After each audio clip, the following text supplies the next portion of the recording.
Yo, it's your boy Ryan, Northwest Sports Fanatics, back at you with a new video. Today is Saturday, December 27th, 2025, with your boy Ryan and the Northwest Sports Fanatics. Make sure you guys subscribe to the channel, smash that like button either now or on your way out.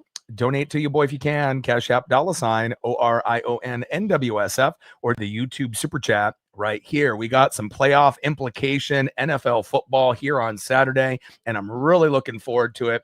Two teams that are kind of on the outside looking in as far as being the top three teams in the AFC, which has normally been the Broncos, the Patriots, and the Bills for a good chunk of the season. But if any of those teams slip up, the Texans or the Chargers, could be two teams that could end up doing a little bit of damage, just like the Bears and the Niners, who actually play tomorrow on Sunday Night Football.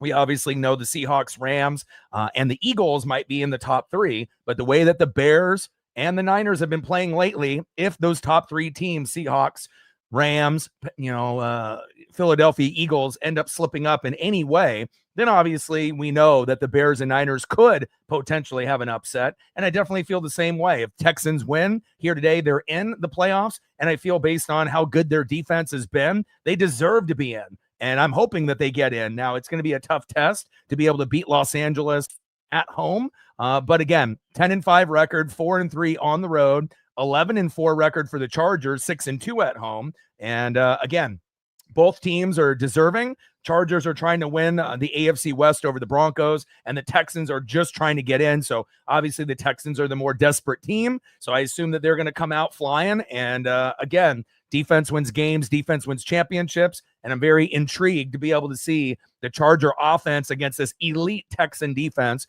And we know the Texan defense, as well as the Bronco defense, statistically have number one categories and a number of stats. And again, it would just be a damn shame if you have a team that has just a good of defense as anyone, with the Houston Texans not making the playoffs. And obviously we know CJ Stroud and Nico Collins and a few of the others, they may not have been as consistent on offense this year, with a few injuries here and there, but who isn't injured at this point in the season? And I'm definitely excited to be able to see this matchup. And obviously this is game one of two. Later on, they're going to end up having the Packers, but no Jordan Love. And we know Lamar obviously banged up as well. So if you're going to watch one game, on Saturday for the NFL, it definitely is this game over, two teams that are kind of beat up with nothing necessarily that much on the line. We know the Packers are kind of trending downwards. And again, with these two teams, they're trending upwards. And again, with the Ravens, they're just trying to be able to hang on for dear life, but it looks like the Steelers are going to get that last spot over Baltimore more than likely. And then we'll figure out if it ends up being the Panthers or the Buccaneers for the last spot in the NFC. Will Anderson Jr. and Danielle Hunter, can't wait to be able to see what we get there. And we are going to get underway here in just one moment. We'll be shooting for 100 likes, 100 on the Dono train, and 5 to 15 subs. Oh, baby. Thumbnail turned out pretty good. New Justin Herbert image with the CJ Stroud. Let's go.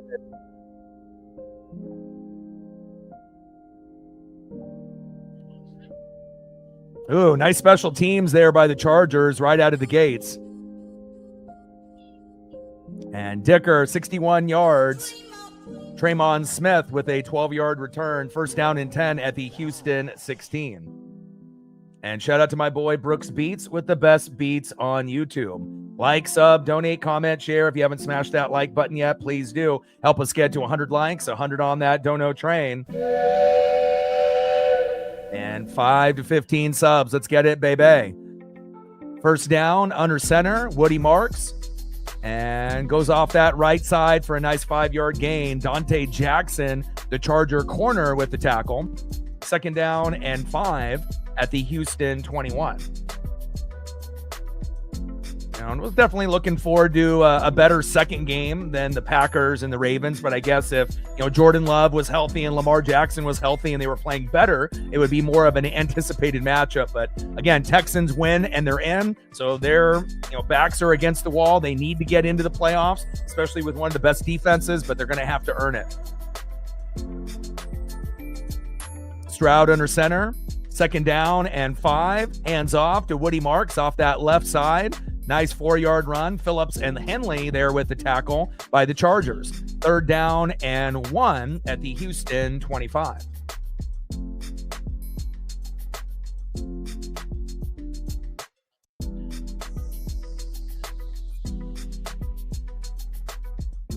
Very interested to be able to see, what the Chargers, the Texans, if they get in, the Jags. We don't really expect the Steelers to do anything if they end up making the playoffs. But again, it's been pretty much the Broncos and the Patriots and the Bills. But as of recently, the Jags are, starting to get hot with their, first-year coach Liam Cohen, and he's done a great job, just like Ben Johnson as well in the NFC for the Bears.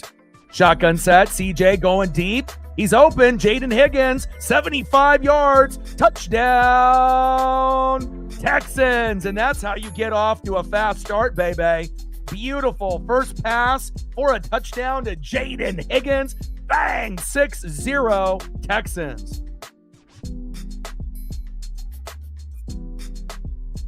Let's go, baby. You couldn't have asked for a better start. Extra point is up.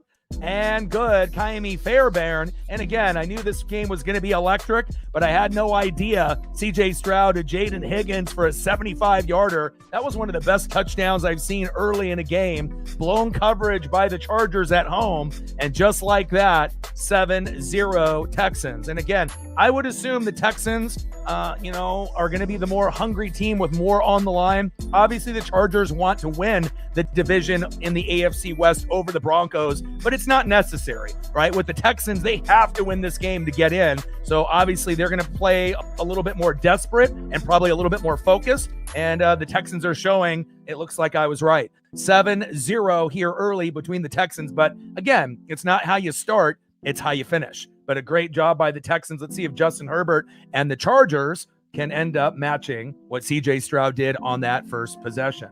Amazing first drive there by the Texans. 7-0 Houston. Okay.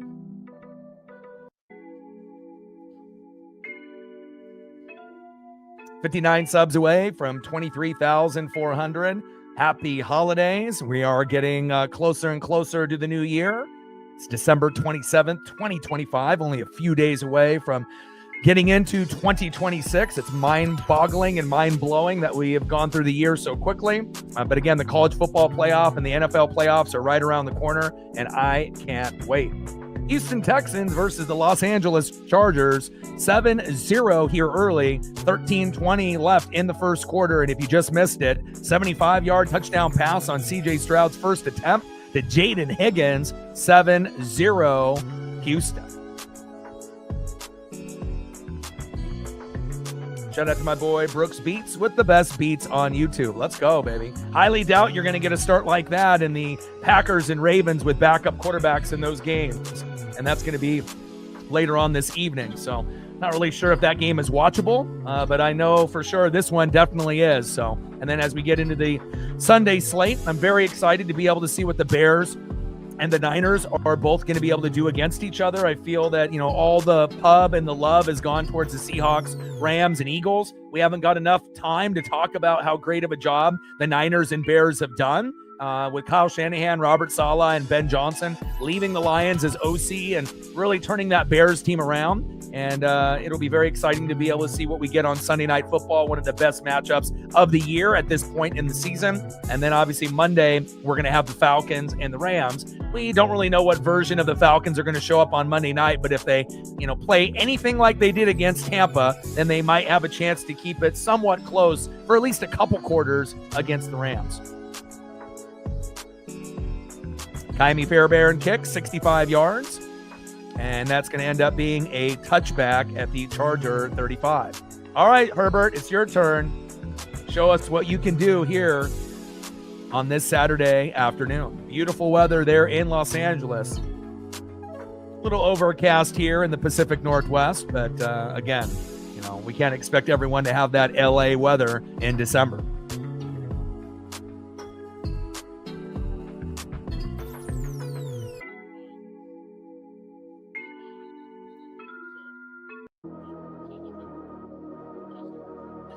All right, Jay Herb, shotgun set, and Omarion Hampton off that left side for a 2-yard game. 2nd down and 8 at the Charger 37. I mean, he flashed at times, the former Oregon, quarterback, and then ended up going to Texas Tech. And, I feel like, he's a good backup quarterback, second or third string, but you definitely wouldn't want that to be your starter moving forward. Even though that, he has made some, decent plays, scored a couple rushing touchdowns on the Buccaneers, when we ended up playing and whatnot. But, to me, after watching him, again, you definitely are looking for an upgrade at some point, and we'll see, because again, with Fernando Mendoza and Dante Moore in the college ranks, the Heisman winner from Indiana, and then obviously the Oregon Duck quarterback, I'm actually hoping Dante comes back. I don't want to see him on the Raiders or the Jets. If you go to those type of schools, you're probably not going to have too much success. Omari and Hampton up the middle for a nice 3-yard gain. Danielle Hunter and company there with the tackle, and that's going to be 3rd down and 5 at the Chargers 40. But again, for all those years that the Bucs and the Saints would battle it out, Saints ended up winning the division, 4 years in a row. Then we ended up winning it 4 years in a row. Now we're trying to win it for a 5th, but we're on the brink of not making it. Obviously with the Panthers, kind of waiting in the wings. First time that, they could have possibly made the playoffs this year since 2017. And shotgun set. It's 12 noon. You know what time it is. Time for a sack lunch. Yum, yum, yum, yum, yum. And a big sack lunch on Justin Herbert from Danielle Hunter. And he has been absolutely amazing with Will Anderson Jr. on the other side. Defense wins games. Defense wins championships. And I would love to have a Danielle Hunter or a Will Anderson Jr. on my Buck squad. And again, they are going to make a difference. And that's a huge loss there. Now it's going to be 4th down and 14 after that 9-yard loss on the Charger 31. And that's why I had the Texans winning this game coming in with a early 7-0 lead. They win, they get into the playoffs. Obviously, the Chargers would love to be the 1 seed over the Broncos, but it's not really necessary. So again, sometimes you just have to find, what's going to motivate the teams that are playing today. And right now, the Texans are showing that they can, be as good as anybody on offense when they're rolling. But really, the key for them is kind of like the Denver Broncos. It's defense first. And even though we feel that maybe the Texan offense is better than the Bronco offense, it has skidded a little bit at times and ran in mud. But it feels like CJ is starting to feel pretty good, about himself. And this is the perfect time to show, with Nico Collins and company that, hey, we may not be, the top dog in the division, and again, we know that, the AFC is stacked, right? You got the Bills, you got the Patriots, you got the Broncos, as the top tier. Then you got Jags right there on, right there with them, right? And then right below those 4 teams, you got the Chargers and the Texans. And then obviously dead last would obviously be the Pittsburgh Steelers. We assume getting that last spot over the Ravens because they're beat up. And coaching hasn't been very good for them as far as play calling as well. So, and then obviously on the NFC side, you got the Seahawks, Rams, and Eagles at the top. You got the Bears and Niners who are dangerous right now. You wouldn't want to play them in the playoffs. And then obviously after that, then you potentially are going to have the Packers. And then the bottom would be the Buccaneers or the Panthers. And I don't think anyone anticipates some of these teams at the bottom of winning a playoff game. But again, if you end up winning the division and you host a playoff game, for example, the Steelers or the Panthers or Steelers and Buccaneers, there's always a chance, that home crowd can lift you. But again, both teams or the trifecta of teams of the Panthers, Bucks, and Steelers have been very, very inconsistent. So it would almost take a miracle, you would assume, for those teams to win a playoff game, even at home. So, but we definitely know what the cream of the crop is, on the NFL based off pecking order. And we'll see if the Chargers defense can respond. J.K. Scott with that 41-yard punt down by Will Dissly. And it's 1st down and 10 at the Houston 28.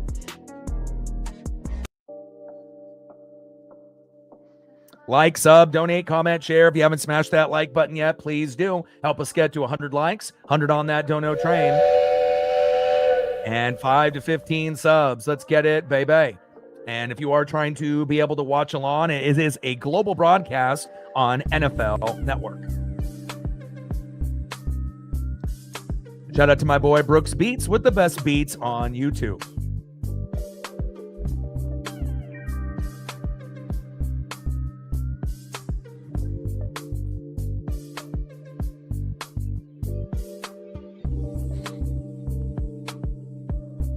Fantastic drive by CJ Stroud. Defense played well early on with Danielle Hunter.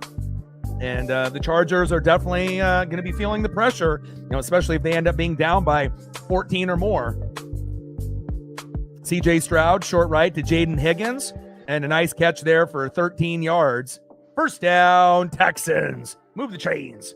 And that's why I think I kind of give a little bit of an edge with the Texans, over the Chargers, just based on defense alone.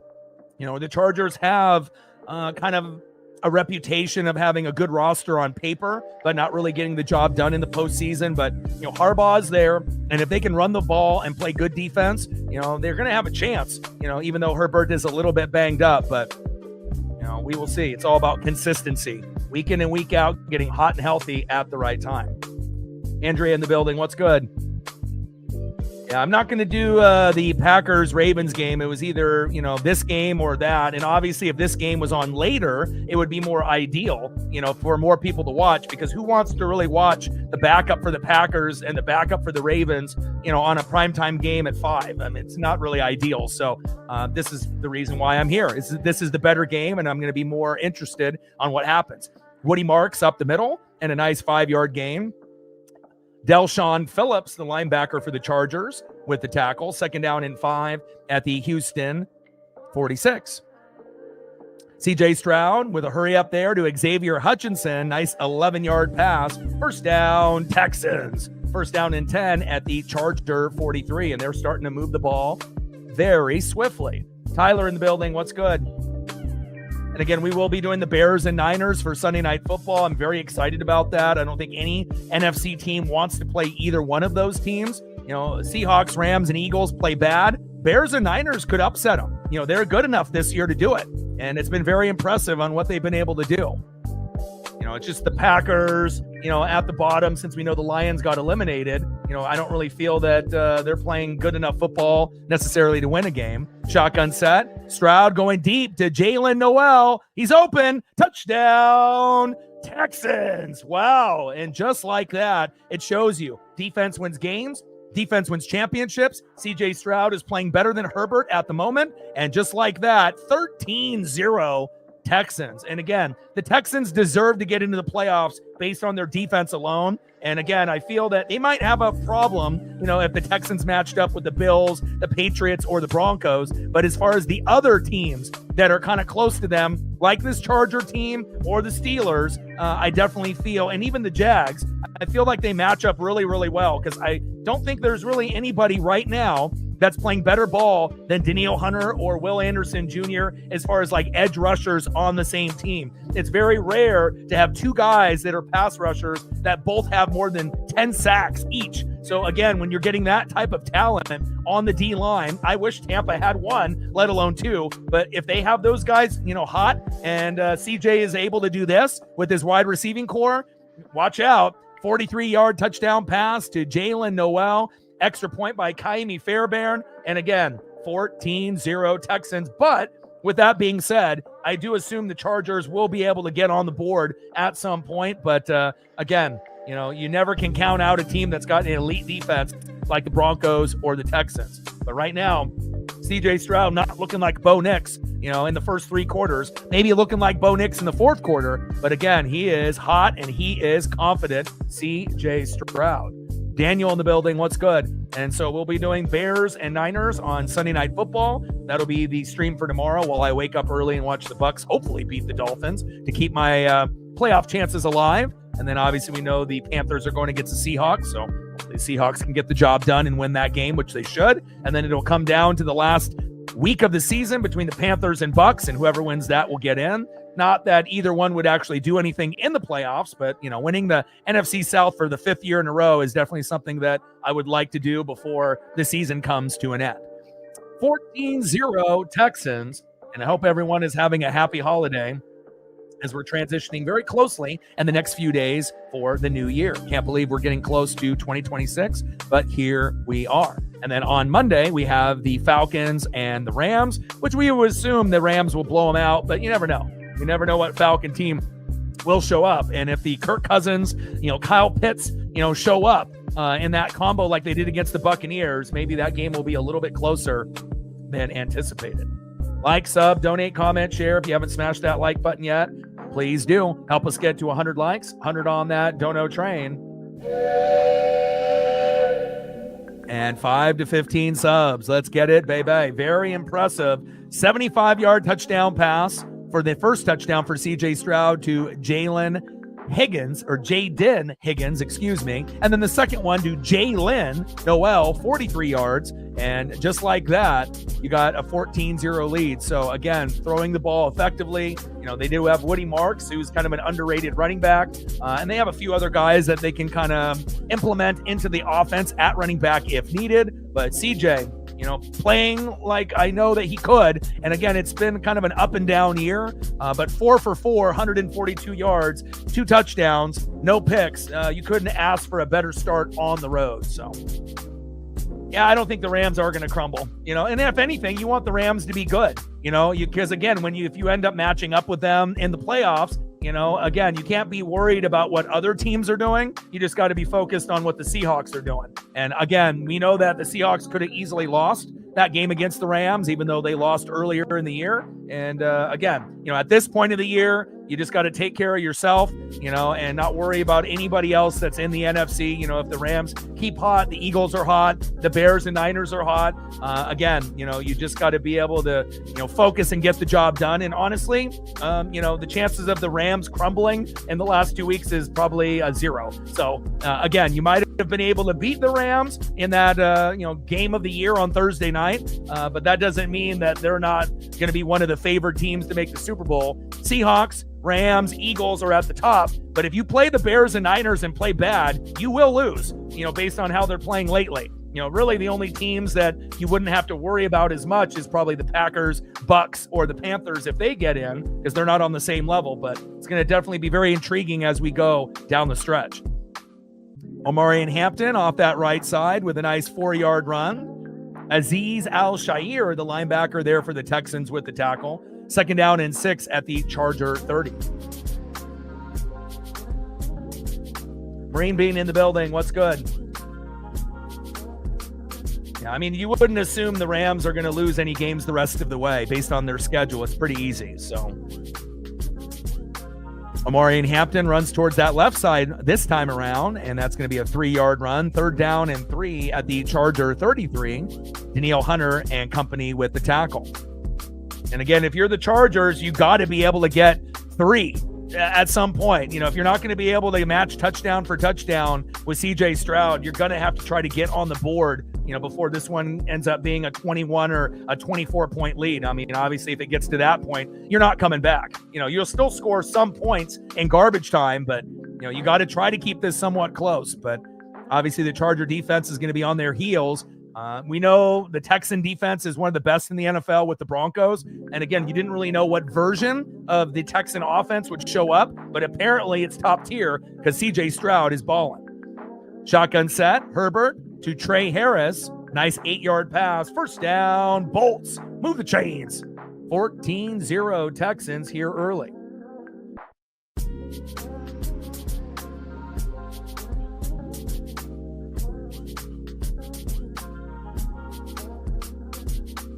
And, you know, if you're Herbert, you want to make sure you're getting, you know, your studs the ball, you know, if possible. Obviously, with no Najee Harris pretty much for the whole year, you just got Omarion Hampton back. And Harbaugh loves to run the football and play good defense, but you're going to have to get guys like Ladd McConkey in space, Keenan Allen.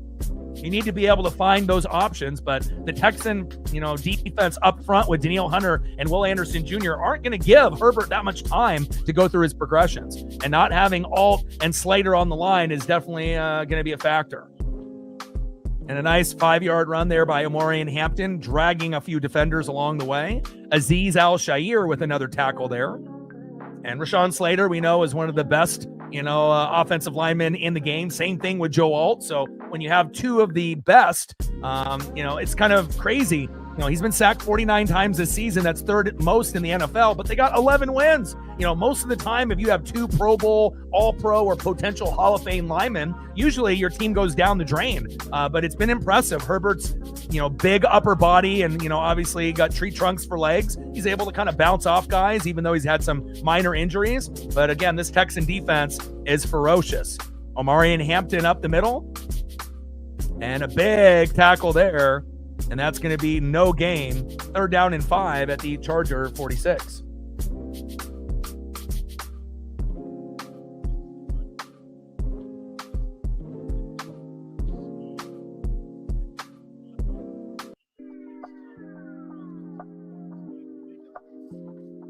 All right, 3rd down and 5, and you're already down 2 scores. You got to find a way. But again, this defense is elite. Shotgun set. Herbert. It's 12 noon. You know what time it is? Time for a sack lunch. Yum, yum, yum, yum, yum. And Rankins and Will Anderson Jr. And again, I'm telling you, even though this team, may not be feared by a lot, there's nobody better, on the D-line, in my opinion, than the Houston Texans this year. Nobody's got 2 guys that have more than 10 sacks apiece than Danielle Hunter and Will Anderson Jr. And again, if CJ Stroud can play like he's playing here today, they're going to have a chance against, the Jags and the Bills and the Broncos and the Patriots. There's no doubt about that. And again, the Chargers are a playoff team. And again, they're starting to get a little bit exposed there on that offensive line. J.K. Scott with another punt. Charger fans probably very shocked and upset. But again, if you've watched the Texans this year or the Broncos, you know how good their defenses have been.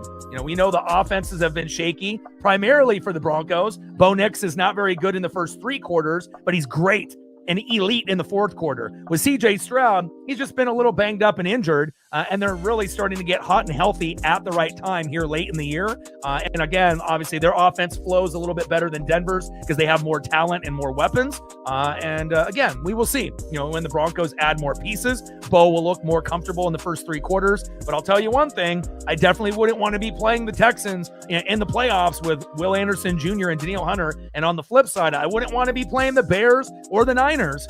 Again, we know how good the Seahawks, the Rams, and Eagles have been, but it's not about what you did at the beginning of the season. It's how you're playing late. Are you hot? Are you healthy? And again, we're going to get the pleasure to be able to watch both of those teams go at it. And it's going to be one of the top 3 matchups in December for the whole entire month. Bears, Niners, both playing great football. And again, we'll find out who ends up being the better team on Sunday Night Football. You can't ask for a better matchup than that. And then obviously we know the Bills, the Patriots, obviously with the Jags and the Broncos are at the top. But I mean, how far back are really the Texans? I mean, it might end up being, Bills, Patriots, Broncos, and then Jags and Texans right there with them. And really the only teams that you can say for sure that, you don't really truly believe in would be probably the Pittsburgh Steelers on that AFC side.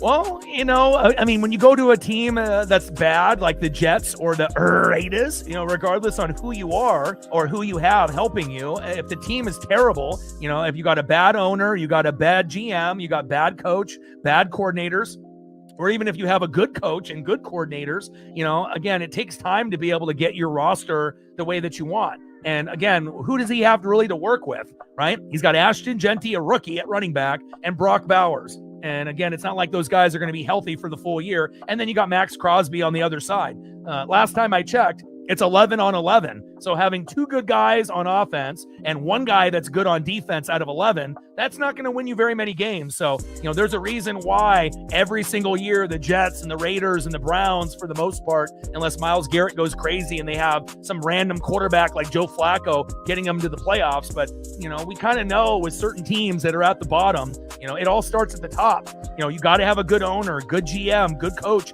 good coordinators. You got to draft well. You got to get good free agents. And then you got to have, teammates that believe and not have an ego. And again, when you've been a bottom feeder for a long time, it's really going to take a special person to turn shit around.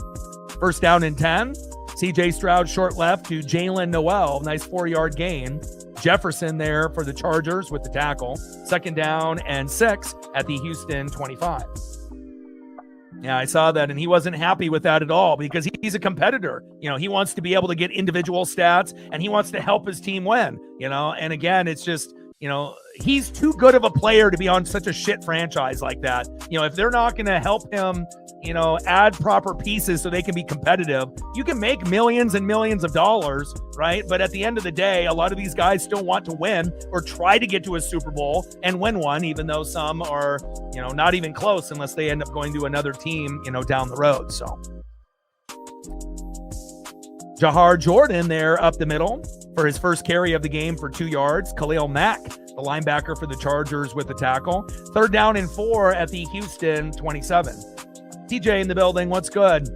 Early 14-0 lead with the Texans. You've been getting good sack lunches up front, obviously with the D-line, Danielle Hunter and Will Anderson Jr. and C.J. Stroud. First pass of the game, 75-yard touchdown pass. And then on his second or third pass of the game, he went for another long 43-yard touchdown pass. And so at this point, CJ is 6 for 6 with 2 tutties, and that was not expected, especially on the road. But I did have the Texans winning today, because again, if they win, they get into the playoffs. If the Chargers win, it'll help them try to be able to be AFC West champs over the Broncos, but it's not really, a huge thing, compared to a team like the Texans that desperately need to win to get into the playoffs. And again, defense wins games, defense wins championships. Nick Chubb getting a chance to come in the game, the former Brown stud, and that's 1 carry for only 1 yard. And Jamari Caldwell there with the tackle, the D tackle for the Los Angeles Chargers in there. 2nd down and 9 at the Houston 33. Yeah, first throw of the game, 75-yard touchdown pass. 3 plays, 84 yards. So, a run, and then just a deep throw, boom, touchdown, extra point, good. And then they get a stop on the Chargers, get the ball back. C.J. Stroud to Jalen Noel, 43 yards. So they've had 3 plays, 84 yards, and a touchdown. That was the first drive for the Texans. And then the next drive, 4 plays, 72 yards for a touchdown. So, it's really been all Houston at this point, even though they're on the road. And again, I wouldn't want to play them in the playoffs, them or the Jags. Again, Chargers and Steelers are definitely beatable, but again, if I had to choose 2 teams that I wouldn't want to play if I was the Bills, the Patriots, or the Broncos, it's definitely the Texans and the Jags.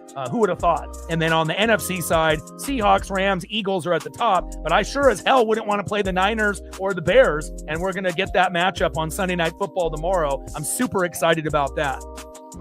C.J. Stroud, pass incomplete, and that's going to be 4th down and 9 at the Houston 33. And the Chargers finally get a 4th down stop, or an opportunity to be able to, force a punt. And again, it's been pretty tough sledding here early on.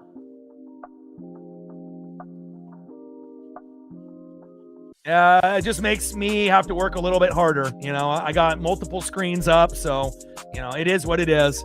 I'm kind of used to it.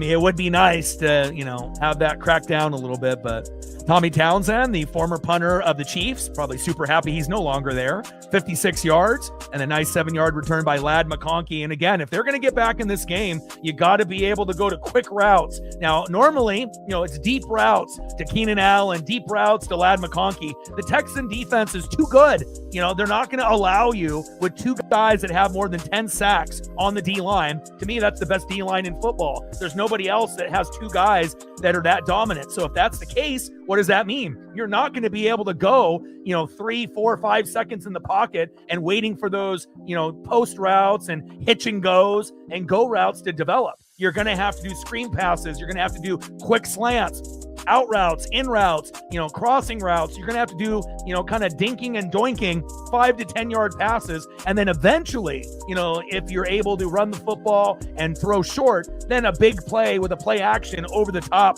to like a Ladd McConkey could develop. But again, if you're going to be looking deep, early, you're going to get yourself in a hole that you may not be able to come back from because you're simply not going to have time. And even if Rashawn Slater and Joe Alt didn't get injured, the Texan defense is still good enough to get through those guys, but obviously missing 2 Pro Bowl, All-Pro, potential Hall of Fame players in Rashawn Slater and Joe Alt if they continue, kind of on their pace. Not having 2 amazing offensive linemen has definitely hurt the Chargers, throughout the season, but they're getting exposed here today.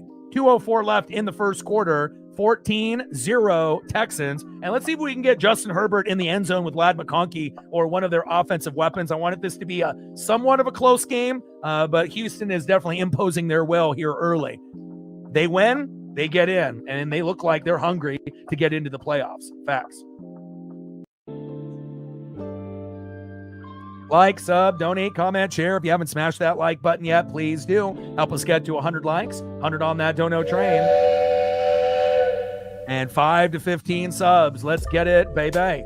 And it was either, shout out to my boy Brooks Beats with the best beats on YouTube, but it was pretty much, do this game, or, we end up doing a backup quarterback for the Packers, backup quarterback for the Ravens. Who the hell wants to watch that? And for me, I'm a diehard college football and NFL guy, but even I have limits on games that I want to watch. And, there's no reason to watch that game. I mean, it's going to be absolute trash. And so I was, kind of hoping that this would be the later game because more people would be available at 5 p.m. Pacific rather than at 1:30 Pacific. But, we'll see if the Chargers can end up making this somewhat of a competitive matchup. 13 sacks for Danielle Hunter. Will Anderson Jr., 11.5. Look at the pressure. 61 for Danielle Hunter, 79 for Will Anderson Jr. Top 3 in the NFL in pressure rate and 13 sacks. That's top 3 in the NFL. I wish that I had 2 Simeon Rices on my Buccaneer defense like those 2 guys. And again, to me, that's the best D-line in football. And again, even though the offense with C.J. Stroud at times this year has been a little shaky, they're starting to get hot and healthy at the right time. And it does show you, if you have good, D ends or a D tackle and a D end that are dominant, it can really flip the script on a game, regardless on who the quarterback is on the other side. Little check down to Omari in Hampton, and not a whole lot of room there. Petrie with the tackle. 6-yard pass from Herbert to Omari in Hampton. 2nd down and 4 at the Charger 24. I mean, really what it comes down to, you want to be able to run the football, you want to play great defense, and it's O-line, D-line, defense, coaching, play calling. They're too much of the media, loves to, shove down everyone's throat. It's only about quarterback, running back, wide receiver, tight end, and that's not true. You definitely want to have good players at that position, but if your O-line isn't good, you're not running the football, and you're not going to have enough time to get the football to your receivers or tight ends, and that's facts, and again, once you understand how football works, and it's about the O-line and the D-line and the defense and the coaching and the play calling, not just the quarterback, running backs, wide receivers, and tight ends, you'll definitely see the game differently. Omari and Hampton running off that right side, no gain. And now we're going to get into 3rd down and 4. Shotgun set, Herbert going to Keenan Allen. That's not enough, and complete. And that's 4th down and 4 at the Charger 24. Having a great coordinator can make a big difference as well. Like even with your Seahawks, TJ, again, over the last few years, in the Pete Carroll era, obviously we know that the offensive line was bottom 3. Now they're in the middle, around 15 or 16, out of 32 teams, which may not be, crazy to some people, but when you're normally bottom 3 on the O-line, you're not doing a whole lot, right? And you were still able to win some games with Geno, even though he was getting pressured all the time, and there wasn't really a whole lot of opportunities for big plays, even with JSN, DK, and Lockett, right? So now the offensive line is improved. You got Kubiak, who's a top 5 play caller this year. That changed, right? The defense got better. So again, and JSN emerged, into one of the top receivers in the game, obviously with yards. And we know there's some other guys out there that might have more touchdowns like Devontae Adams, but JSN has emerged as a superstar. They got rid of DK. He's miserable in Pittsburgh.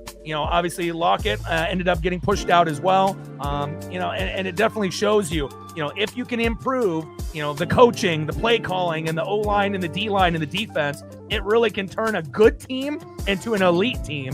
And again, I don't think Seahawks fans were anticipating it turning around this quickly on being a top 3 team, in the NFC and even being the top team for a few weeks, right? But again, those are the positions that you need to keep building on: the O-line and the D-line, the defense, and the coaching and the play calling. The only problem is Kubiak is probably going to end up leaving. And if they end up firing Todd Bowles, he may end up being the Buccaneer head coach next year. And if he can turn my team around and keep building it in the right way like he did for you guys, then you might see, kind of a turnaround with the Buccaneers moving forward. So, especially, I know he's happy there in Seattle, but if someone's going to offer him a head coaching job, he probably won't stay. So, shotgun set on 1st down and 10. Woody Marks towards that right side with a 3-yard gain.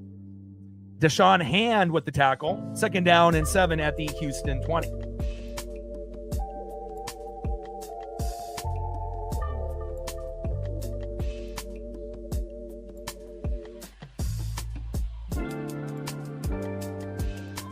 mean, you've also been able to see, coaches that have left my team that have made other teams better. Like, look at Liam Cohen. He was the OC for the Bucks. He ends up taking over, Trevor Lawrence and the Jags. And now Trevor's actually starting to look like that first pick in the draft, even though a lot of, fans, would say that he's probably a top 15 quarterback, not ever really been a top 10 quarterback. So kind of a failure to a certain degree when you're a first pick in the draft. You assume a first pick, the goal is to be a top 10 quarterback, preferably top 5, right? But if you're 11 through 16, pretty much for your whole career, what does that mean? You probably didn't have the right head coach or the right coordinators or the right supporting cast or a combination of the three. So, we'll see where it goes as the clock winds down, and that's going to be the end of the first quarter, 14-0 Houston.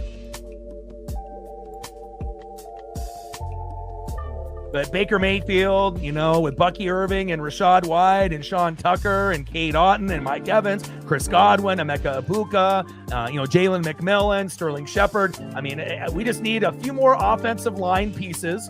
We already know Tristan Wirfs is a Hall of Famer, and Graham Barton is on the up and up. But we could use a couple better, offensive linemen. And then defense, we need a whole new rebuild. We need a whole new D-line. We have 0 pass rushers.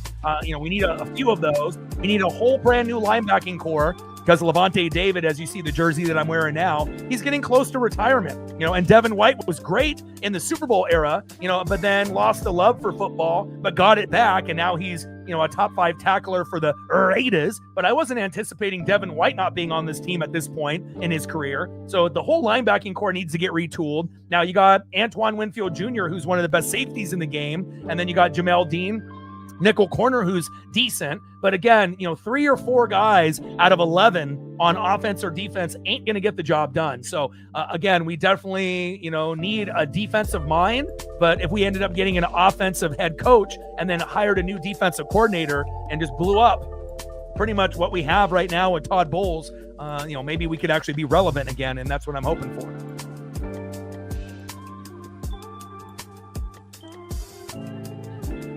Oh man, you're going back, Gus Bradley.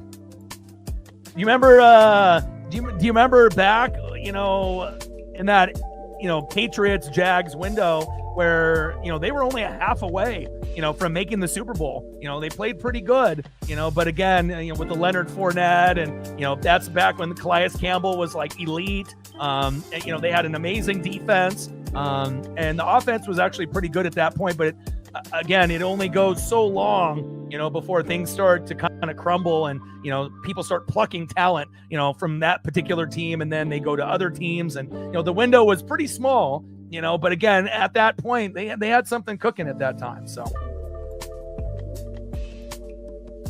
Doge in the building. What's good? Yeah, I mean, we've never had 2 Simeon Rices, though. I mean, we had a Warren Sapp and a Simeon Rice, which is a little different than like a Daniil Hunter and a Will Anderson Jr., more both guys on the edge, but I know what you mean. But, I don't know if I'll ever have a defense like that ever again. I hope so. With the Warren Sapp, Simeon Rice, Derek Brooks, John Lynch, Rondé Barber. I mean, how many teams end up having 4 or 5 Hall of Famers, on one side of the ball, on top of having Mike Allstott on the other side? Like, what we were able to have when I was a kid and when I was younger, I may never see that in my entire lifetime ever again. So, and again, having Dungy and Monty Kiffin and then John Gruden, everything came together.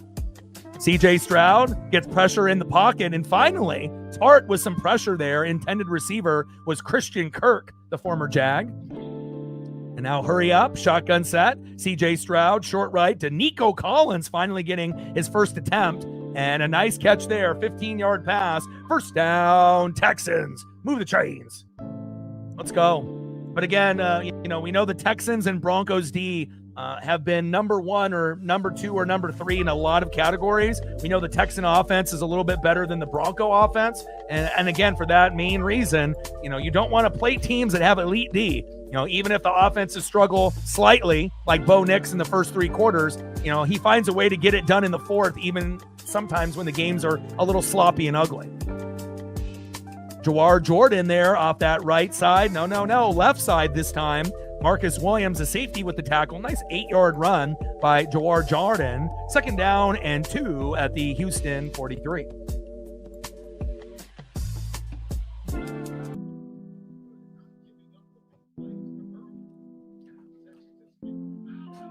But yeah, I wouldn't want to play the Texans or the Jags. There's no way in hell. Wouldn't want to play the Bears or the Niners either. So, we know there's bottom feeders in each division, like the Steelers, the Buccaneers, and the Panthers and the Packers, I feel like. Even though the Packers could end up doing something, but again, with Jordan Love and the injury, they might be slightly better than the Lions this year, but I don't know if anyone really believes the Packers can win a playoff game, so they might be slightly better than the Buccaneers and the Panthers, but I got no faith in them, again, especially against the Seahawks, Rams, Eagles, Niners, Bears. I feel all those teams are quite a bit better than the Packers at this point, so. And Jawar Jordan up the middle there with a 1-yard gain. 2nd down and 9 at the Charger 48. Yes, Blake Bortles was the quarterback back then.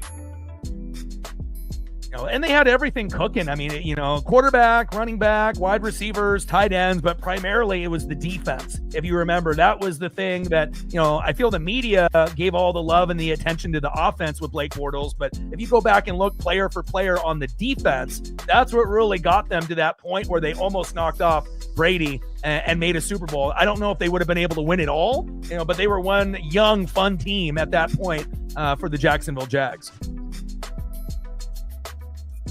And Jordan up the middle, and no gain there. Phillips and company with the tackle from the Bolts. 2nd down and 10 at the Charger 49.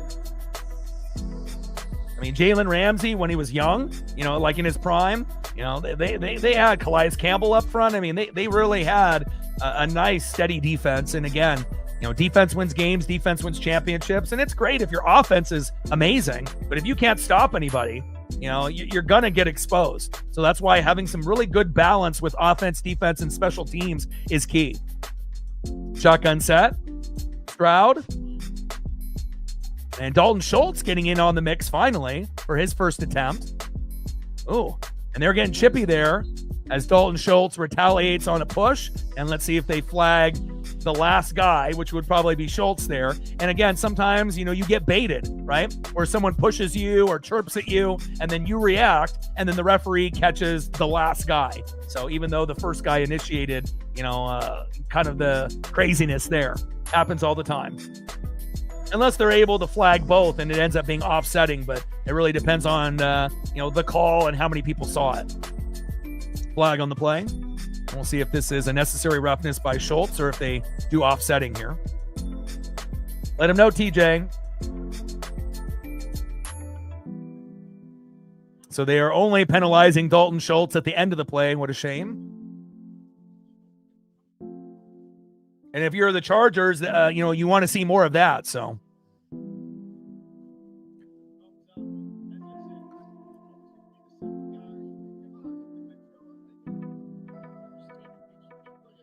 I mean, if you get kneed in the back and get, hit in the face, even though it's a little late, you can't act like you weren't the one that started that. So things are getting chippy.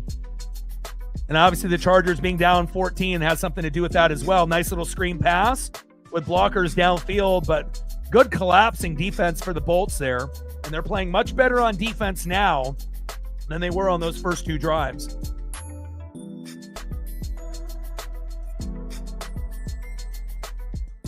All right, Texans forced to punt now on 4th down and 13. So after getting 2 long passing touchdowns by C.J. Stroud to get the 14-0 lead, they had back-to-back punts and Derwin James Jr. coming in with some coverage there. So, finally the Charger D is settling in. But again, the offense needs to get going.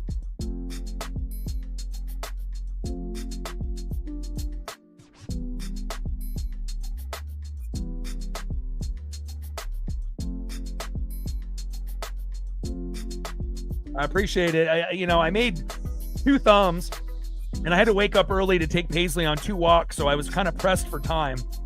And then, I made an original thumb with a different Herbert image, but I wanted to kind of use something different if I was able to, convert it in time. And I have a couple nice CJ images, one with a helmet that I use and one with no helmet, but then I really only had one Herbert image, with the blue jersey that I've used in the past. But I was like, let's see if we can, find one as the clock was kind of ticking down, with less than 30 minutes before game time. And luckily I was able to convert the new image on there. And it definitely, it's always nice to be able to add a few extra pieces, to the thumbs and whatnot. And I'm really happy the way that it turned out. Appreciate that.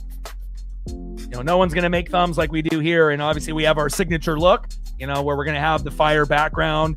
Obviously we're going to end up having the team logos in the background with the player images. And obviously with the nice live play-by-play and reactions, which is my signature look that people will know that is the NWSF. 14-0 Texans. As we're at a commercial break, Tommy Townsend punts 44 yards, and that's fair caught by Ladd McConkey. First down and 10 at the Charger 8.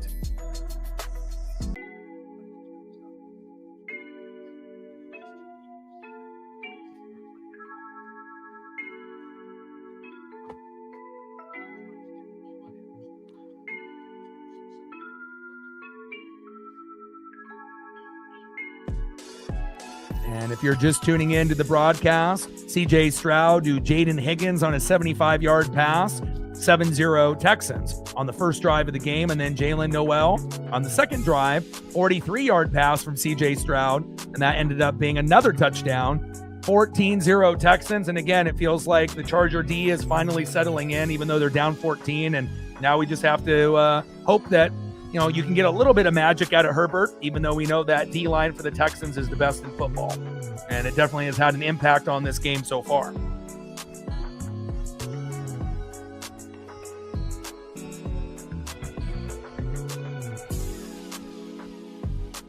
233 yards and 21 points last week on the first three drives. And then today, 16 yards with no points. So, but again, going against the Texan defense is probably the defense that you don't want to see. And we know the Bronco defense is great as well, but that's more really with their linebackers and their, secondary. The D line for the Texans is better than Denver's, in my opinion, because they don't got two guys like Danielle Hunter and Will Anderson Jr. Those two guys both have 10+ sacks, and you can definitely feel the impact with those guys in the game.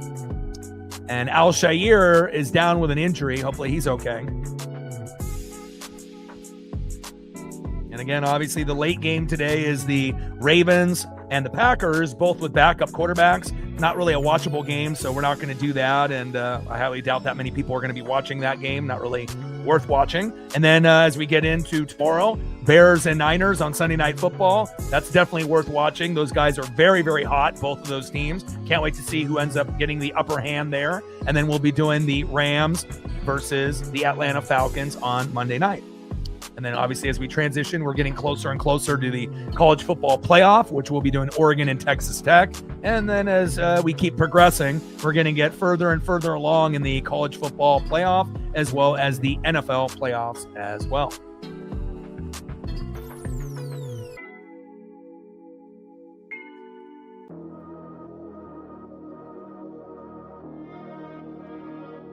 $10:49 left in the second quarter, 14-0 Texans. Like, sub, donate, comment, share. If you haven't smashed that like button yet, please do. Help us get to 100 likes, 100 on that dono train.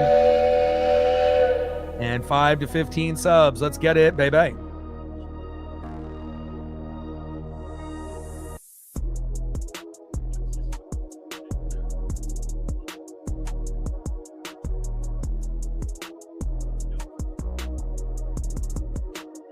$10:49 left in the second quarter. Houston very dominant on offense and defense here early. Charger defense settling in, but they don't really have the same type of impact players. And on top of that, no Slater and Alt on the O-line. So for most teams that don't have two of the best linemen in the game not playing, how did the Chargers get to 11 wins with realistically a good chunk of those games, with those guys out? And, Slater early in the year, and then later in the year was, Alt, where he got injured, came back, got injured again. And again, normally when your O-line stinks, you don't get to 10 wins plus. But again, Chargers have been coached up very well with Harbaugh. And again, they might have, kind of faced their their worst fear at this point. They're trying to win the division over the Broncos, but the last team that you want to be able to see is a team like the Texans. And now you're down 14-0 at home, and we'll see how devastating this injury is for Al-Shaair. Hopefully he's okay. Oh, he runs into his own player.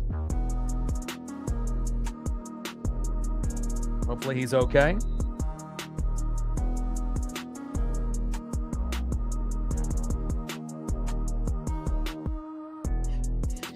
Shotgun set, Herbert going to Quentin Johnston with the first target of the game, incomplete. And 2nd down and 9 turns into 3rd down and 9. And again, not having, two steady running backs with Najee Harris and Omarion Hampton has hurt them, because we know Harbaugh loves to run the football and play great defense like he did on the Niners and at Michigan. And so he doesn't really have exactly the tools, that he needs to be fully successful. But with that being said, they are 11-4, 6-2 at home. And there's a lot of teams that would die for a record like that. So, Harbaugh is a great coach, but still not the full, capacity of the roster that he needs, to be able to make a deep run. Definitely a playoff team, but could also be a team that loses, in that first game in the playoffs. Shotgun set, Herbert, short right to Aronde Gadsden with his first target. And that's going to be a 6-yard pass there in the flat, but that's going to be 3 yards short of the first down. And that's going to be 4th down and 3 at the Charger 15, and another punt for Justin Herbert and the Chargers.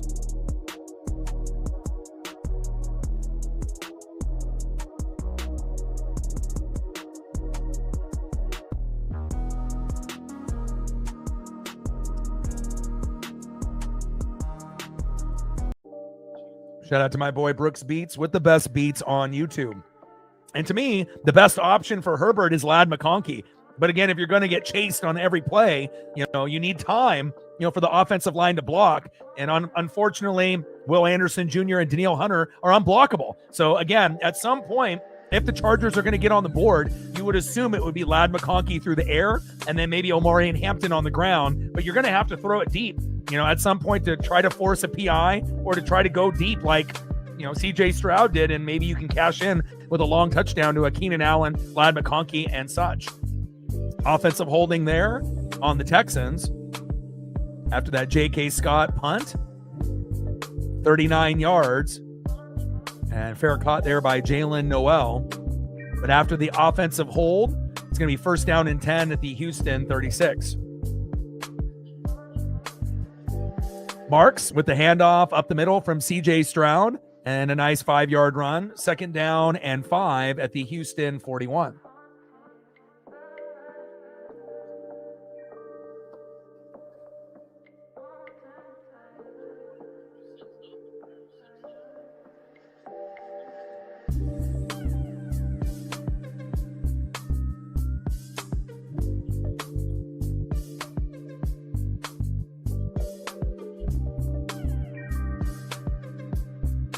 Less than 10 minutes to go before halftime, 14-0 Houston. Shotgun set, CJ Stroud getting pressured and just dumping it down, short right, incomplete. 3rd down and 5 at the Houston 41.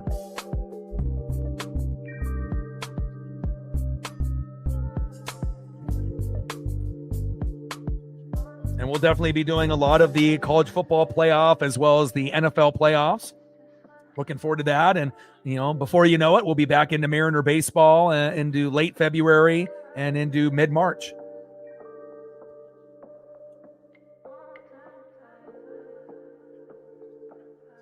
Third down and 5 at the Houston 41.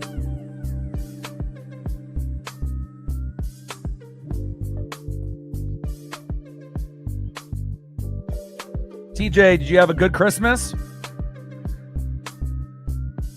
I got a lot of Mariner merch, a lot of Mariner stuff, a lot of stuff that I wasn't expecting either.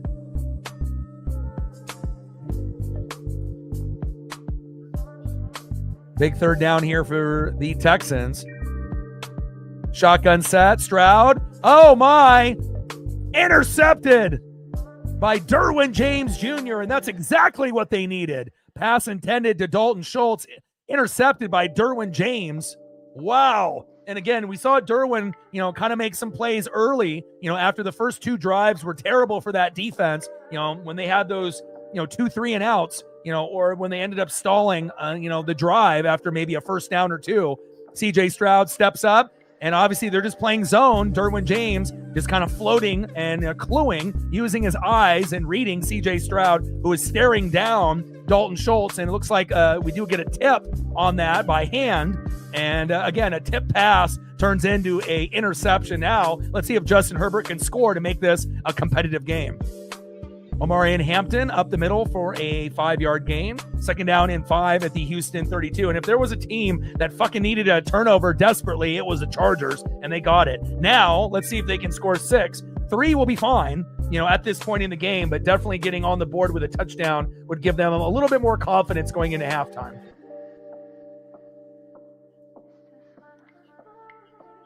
Yeah.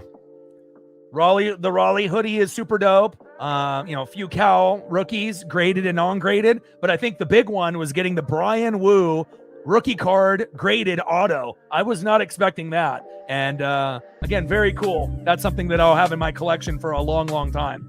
Shout out to my boy Brian Wu. Herbert, short left to Omari and Hampton. And a nice 17-yard pass from Herbert to Omari and Hampton. I do like Omari and Hampton a lot. Guy's a G. 1st down and 10 at the Houston 15, and now it feels like they've gained a little bit more momentum here after that big interception by Derwin James.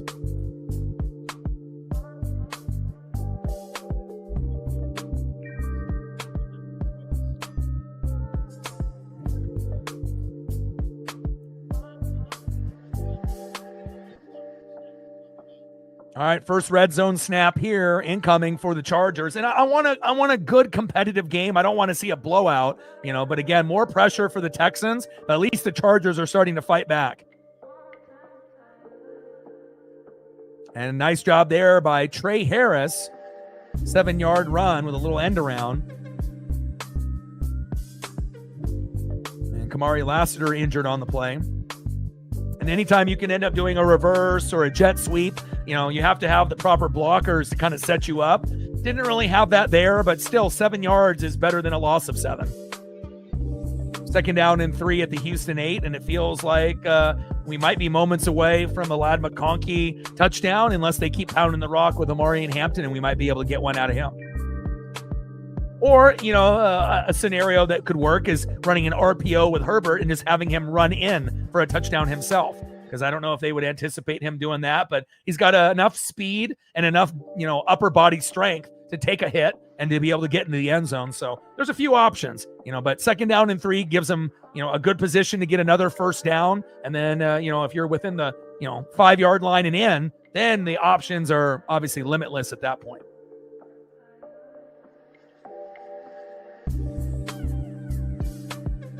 Yeah, but got some old Griffies. I got some, licensed cards and unlicensed cards, that are kind of rare, but again, the big one was the Woo and some Cal Raleighs. And again, shout out to my dad, again, being a collector himself, I never really say, what I want. It's just kind of a surprise, whenever we get together for the holidays, but that's one benefit of having, a collector, dad who does kind of the same thing as yourself. So shout out to you, Pops. Appreciate you. So we got 14-0 Texans. And now it looks like he's able to get off on his own power there, Lassiter. We had a few injuries there, one for the Chargers and one for the Texans. And then they're going to cue to a commercial break, wait for those guys to walk off the field. And it feels like in a moment, it's going to be 14-7. At the very least, 14-3. But if the Chargers want to actually be close and have a chance to win, they have to score here. They have to, based on what's happened, up to this point in the game. Shit, I would love a Max Crosby in Tampa. Could you imagine what type of impact Max Crosby would have? That would be the best guy that we've had on the line since Simeon Rice. I would love to have a Max Crosby, but I don't know if that actually would happen or not. He's one of my favorite players in the game. He just never quits. Endless motor, very likable, player, and a very intense player at that.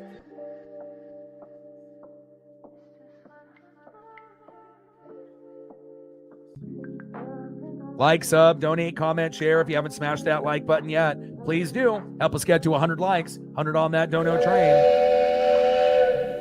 And 5 to 15 subs. We needed 59 subs to be able to get to 23,400. And looks like we've gained 1 or 2 since the last commercial break. Thank you so much.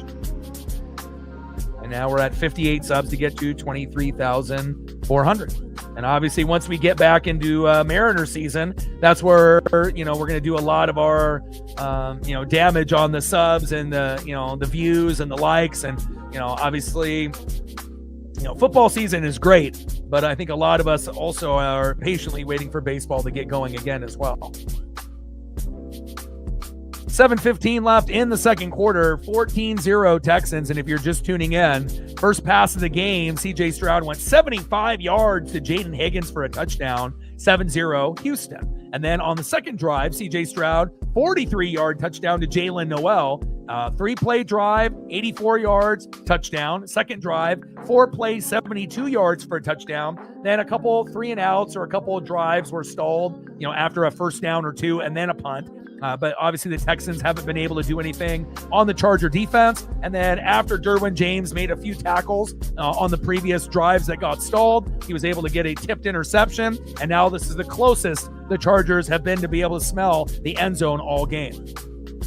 Second down and 3, handoff to Omarion Hampton, and that's obviously a Harbaugh call there. Loss of 1. Kayvon Wallace, the safety, coming up there with a great tackle. Probably should have, threw the ball on that down, but, that's Harbaugh for you.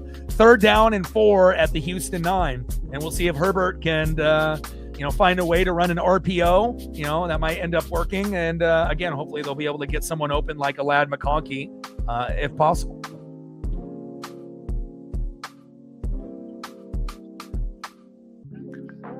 Shotgun set, Herbert going short right, incomplete. 4th down and 4 at the Houston 9, and you can't afford to go for it here, so you're going to have to take the 3. And so a field goal unit should be coming out here momentarily. It would be very idiotic and stupid to go for it on 4th and 4, in my opinion. But again, we'll see what Harbaugh decides to do, but you should, just take the field goal.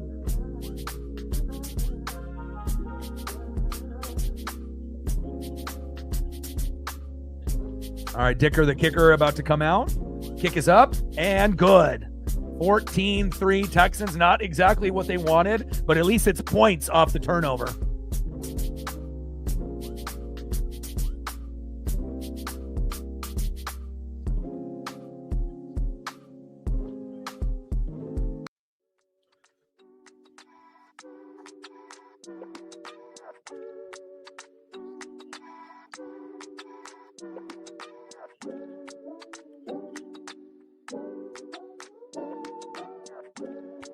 (14-3 Houston. 6:10 left in the second quarter in a good competitive matchup, even though it's taken a little bit longer for the Chargers to get going. But again, there's not very many teams in the NFL, that got defense like the Texans besides the Broncos. Broncos got the linebackers and they got the corners and safeties, but nobody's got a better D-line than the Texans with Danielle Hunter and Will Anderson Jr. And they definitely are imposing their will here early. And we'll see if they have an impact in the second half, which I assume they will. Yeah, the moves have been great. So, we got Naylor. We didn't get Polo because obviously the Mets dumped all the other players. And so he was able to get a little bit more money and be closer to his dad who lives in New York.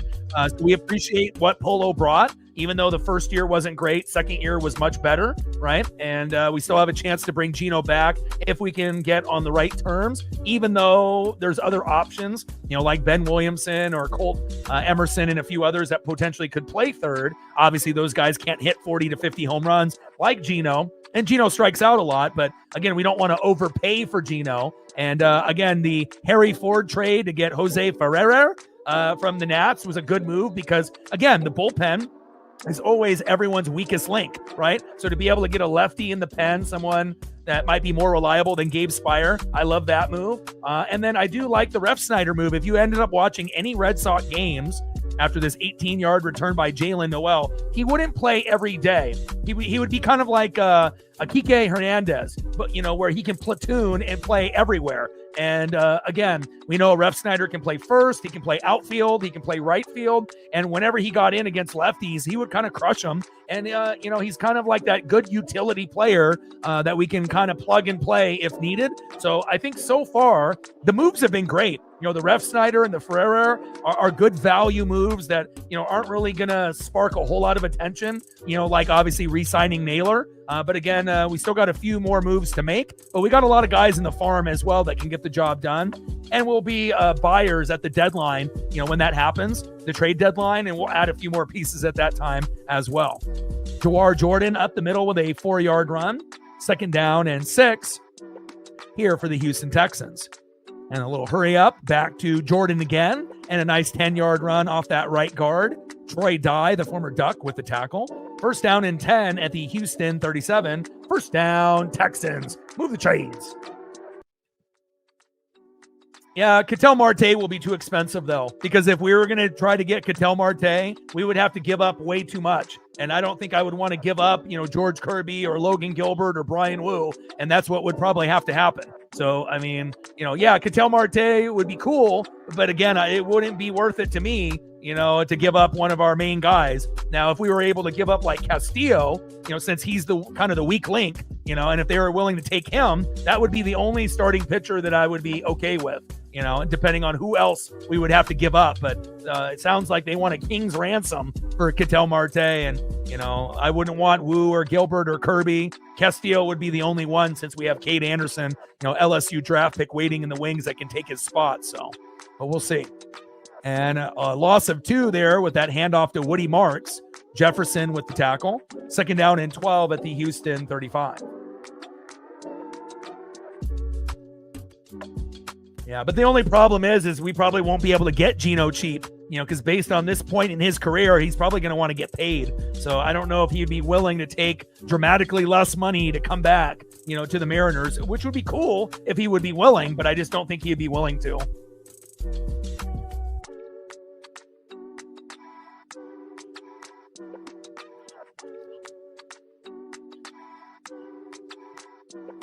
CJ Stroud, short left to Jalen Noel. 3rd down and 4 at the Houston 43.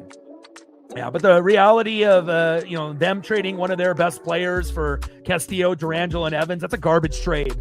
They wouldn't do that. If I was, on that particular team, I wouldn't want those players.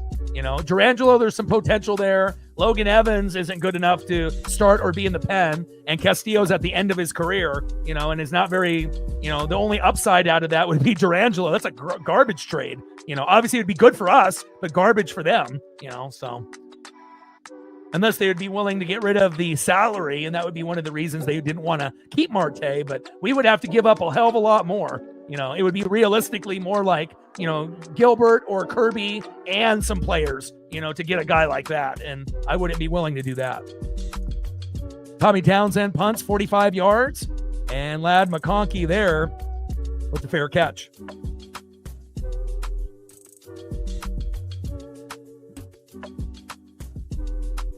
But honestly, we don't really need Ketel Marte, to be good. We have a lot of guys that are going to be on the up and up, Cole Young and Ben Williamson. But the best player in the farm, other than Cade Anderson as a pitcher, potentially, will be Colt Emerson. Colt can play second, short, or third. So, depending on where they decide to put him, that could be a guy that could really show that he's better than Cole Young, better than Ben Williamson. Because obviously Ben could defend, but he couldn't really hit. And Cole, could bring some offense once in a while, but, obviously could probably improve a little bit on defense. Just wasn't really good enough offensively or defensively to start Cole Young, but there's potential there. And then Ben was great at third defensively, but just can't really hit, at least not yet. But, it's still early in their careers. And sometimes it takes 2, 3, 4, 5 years, to get going. Herbert going deep to Quentin Johnston, caught, 16-yard pass, 1st down, Chargers. Move the chains. Yeah, there's 0% chance that happens. Nobody wants Luke Raley, and Durangelo obviously will only develop if he ends up going to a team that has, good, pitching coaches. So that way that you can see what he can do from the left side and the right side. Because potentially Durangelo is not going to be a bullpen guy. They want to make him a starter. So I don't know if we can ever get to a point where it's Brian Wu, Logan Gilbert, George Kirby, Cade Anderson, and Durangelo, but again, if we could get to that point, and those guys are great, Durangelo and Cade, that could be, the time where we take another step. But, you just never know if they're going to hang on to a guy or let a guy go like they did with Harry Ford, which we assumed that would just be on the Mariner roster, but they had decided to, trade him off. Herbert, short middle to Omarion Hampton, and Will Anderson Jr. says, not today. Sit down. And that's a 5-yard loss. Second down and 15 at the Charger 24. And now we're down to the 2-minute warning. And at some point, JP Crawford is getting a little bit older, so you could have Colt, take that spot eventually, but in the meantime, we are going to need second base, third base. So we'll see. We're probably going to have a few positions that need to be upgraded, by the trade deadline, but might be good enough, for us to still be good, and as long as we got Cal and Julio and a majority of what we have, we'll be just fine. But again, we still would like, to make another splash, obviously here in the off season with another, player if possible. But, we'll see.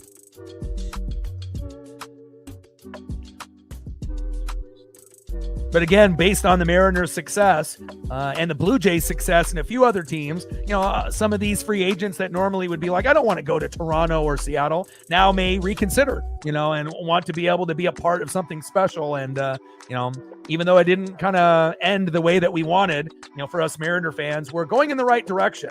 You got to crawl before you walk, and you got to walk before you run. And eventually, if we can keep going in that right direction, it's possible that we would be able to make a World Series in the next 5 to 10 years, as soon as early as next year, possibly, depending on what we do and how consistent we play. And again, you got to remember too, we made it to ALCS Game 7, and we had injuries through all our pitchers throughout the year except for Luis Castillo. So imagine if we don't have injuries to Logan Gilbert and George Kirby and Brian Wu, and if they can stay relatively healthy, and Julio takes the next step, and he actually hits in the first half of the season and puts up a 40-40, kind of season, and then Cal ends up hitting, 40 to 60 home runs and keeps, doing what he does. And, again, obviously losing Polo sucks, but again, first year with Garver was terrible. And then obviously last year he was, one of the best players in the first month, batting 350 to 450, hit a wall, and then ended up being the hero for us in ALDS Game 5 against Skubal. But obviously was kind of quiet against the Blue Jays. Could have been a little bit better. But again, family is always first, and his dad lives in New York, and he got paid a little bit more money. So it makes sense that, he's going to the Mets. It's not like the Mets are going to make a deep run, so he's doing it for the money and being with his dad. And it would be great, to be able to have Polo. But just because you take the money and go to a new team doesn't mean a team won't, deal you at the deadline at some point. So, is there a possibility Polo could come back, to the Mariners? It's possible, so you just never know.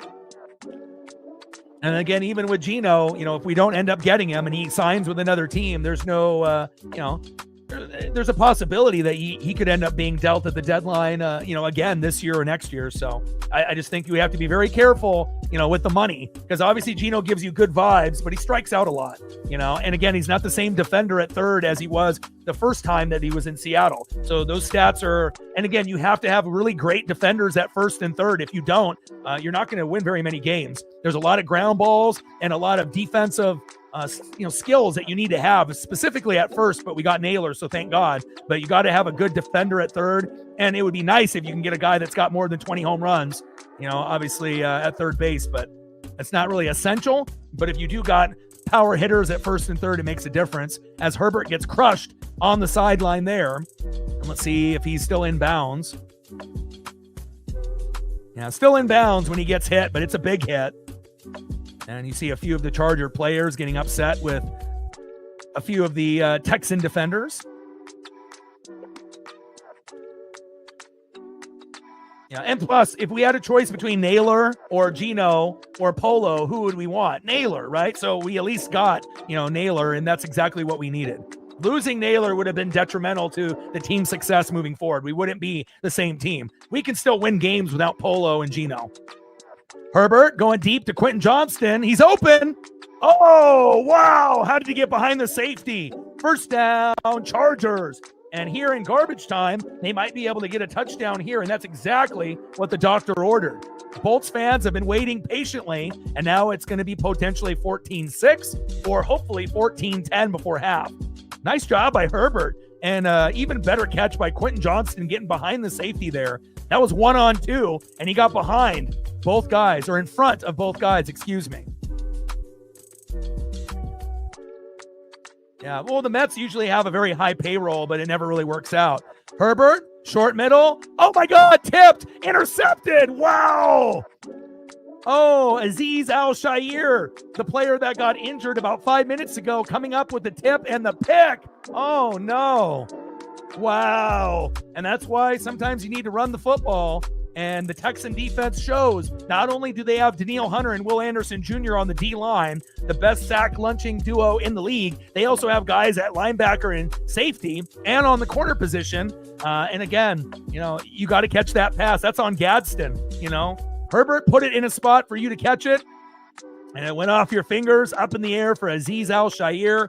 And again, 14-6, 14-10. You can take that off the board, and now the Texans got a minute to make it 17-3 or 21-3. Brutal.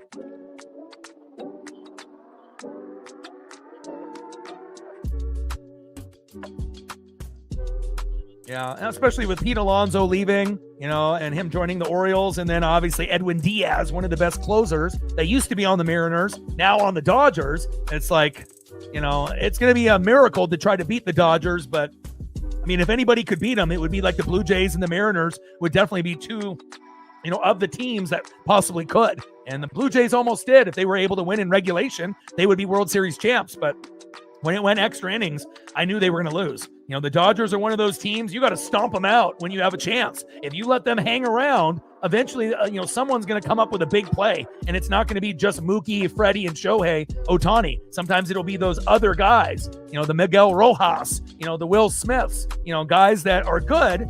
And we know Will Smith might have been the best catcher in the game other than Cal in the National League, but, you got to be able to take them out. And again, bullpen. That was the reason we lost to the Blue Jays, and the bullpen is the reason why they lost to the Dodgers. And so, you can always keep upgrading that position. And, for them to get Edwin Diaz, it almost feels like it's not fair, but it is what it is. It's going to be even sweeter if you end up beating a team like that,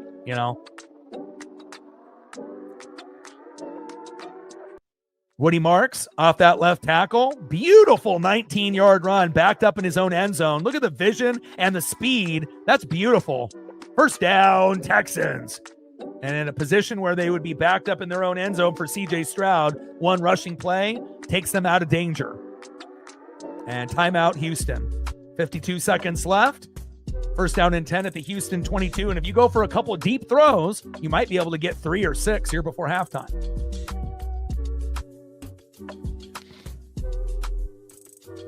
Yeah, it's unlikely for Cal to hit 60, but it's still a good possibility for him to hit 40 to 55. And it is possible that if he ends up locking in, he could hit 60.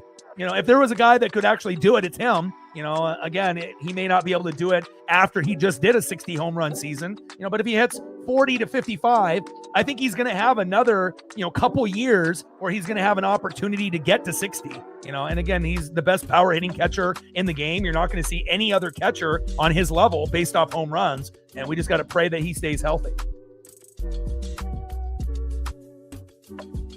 Yeah, and we know Julio's great, in the second half of the season every single year. And in every single year, he starts slow. Now, if we can just get him to start fast and have a consistent year from beginning to end and ends up hitting 40 home runs and, 40 stolen bases, something of that nature, or even gets to a point where he hits 50 home runs, and does 50-50, but you might have to wait a few more years and he's got to learn, a little bit more patience in the box. But, if there was a player that could, take his game from 20-20, 30-30, and then taking it to the next level of 40 home runs and 40 stolen bags, it's Julio, right? We need him.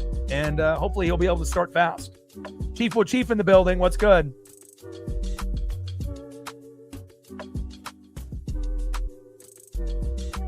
Jolly in the building. What's good, brother?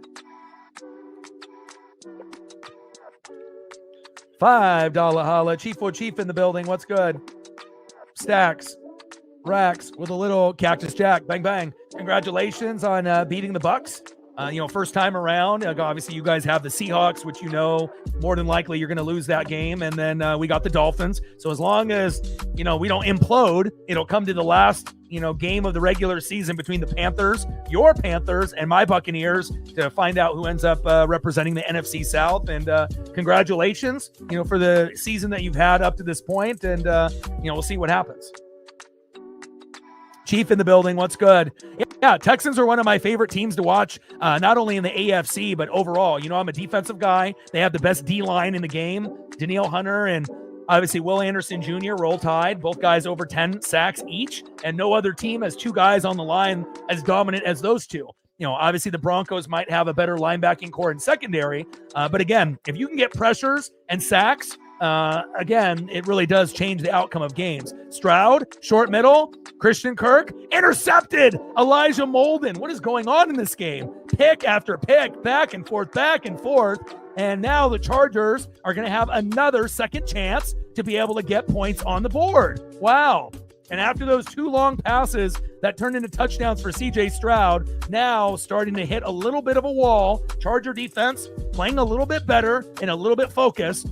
And again, it started off, with a 14-0 lead, and it looked like they were going to win by 30 or more. But now the Charger defense is settling in. Now we just need the Charger offense to do the same. And we'll see if we can get Ladd McConkey in the end zone.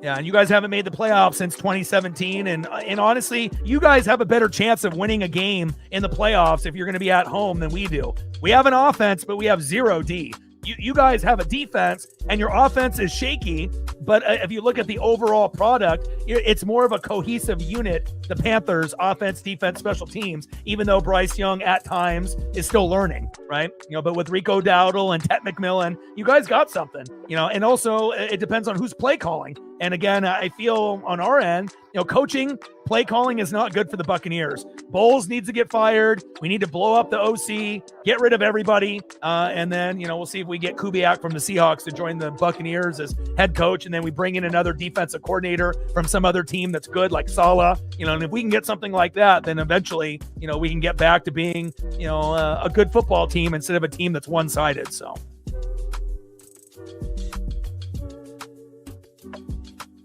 Yeah, I would have never started Herbert in the championship, not against the Texan D. Just like if you are going against the Bronco D, you don't want to go against, elite defenses, and those are the two best defenses in the league. So, sometimes you got to be able to look at those matchups and understand where players are at. It's 12 noon. You know what time it is? Time for a sack lunch. Yum, yum, yum, yum, yum. But we got a flag on the play. We'll see who this is on. Dak is extremely underrated too. It's like no one really wants to give Dak any credit, and we got a tripping penalty there on the Texans. But if you look at his numbers, obviously adding George Pickens this year was nice to have him and CeeDee Lamb. Obviously the running backs aren't really the greatest, for Dallas, but Dak is, quietly been a very good quarterback, and it's just that he gets shit on because he's on Dallas.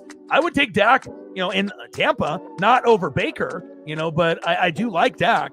But if I didn't have Baker Mayfield, would I enjoy Dak on the Bucs? Yeah, I think that he would be good. Obviously even playing outside rather than in the dome.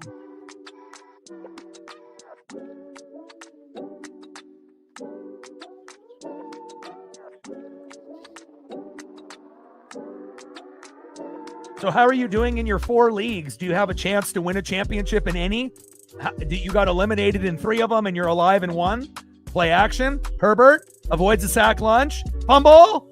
And Herbert falls on the fumble. And that's, for me, I would rather have an elite D-line than an elite linebacking core or secondary. Secondary is great. Linebacking core is great. But again, the D-line, if it's elite, it makes the most impact on a football game. Pressures, stopping the run, and then especially getting sacks and, chasing down the opposing quarterback. And, it's one thing if you got one guy, like in Will Anderson Jr. roll tide, but they got 2. Danielle Hunter used to be on the Vikings and used to be a pretty good player, but he's definitely taken his game to the next level with a partner in crime in Will Anderson Jr. I mean, I wish I had one of those guys, if not both, on my team. And again, if you're the Texans and you're the Jags, I guarantee the Bills, the Broncos, and the Patriots, they don't want anything to do with those two teams. And again, obviously, if you're on the NFC side, Seahawks, Rams, and Eagles don't want anything to do with the Bears and the Niners. Those teams are getting hot at the right time, and you just don't want to match up with them because, again, if you start slow, you could end up being beat by that second-tier team that's a playoff team, especially if they got defense. Timeout, Chargers. You made playoffs in all 5 leagues, but only one championship game, and you're projected to win. Well, congratulations, and I hope you end up getting the dub. We'll be doing the Bears and Niners tomorrow on Sunday night, so I'm really looking forward to see how those teams match up because it could be a potential matchup in the playoffs at some point if they upset a team or two. And then obviously Monday night will be the Rams and the Falcons. We assume the Rams will blow the Falcons out, but again, if Kirk Cousins can get the ball to Kyle Pitts like they did against the Buccaneers, they might be able to hang around with the Rams a little bit longer than expected. 19 seconds left, 14-3 Texans.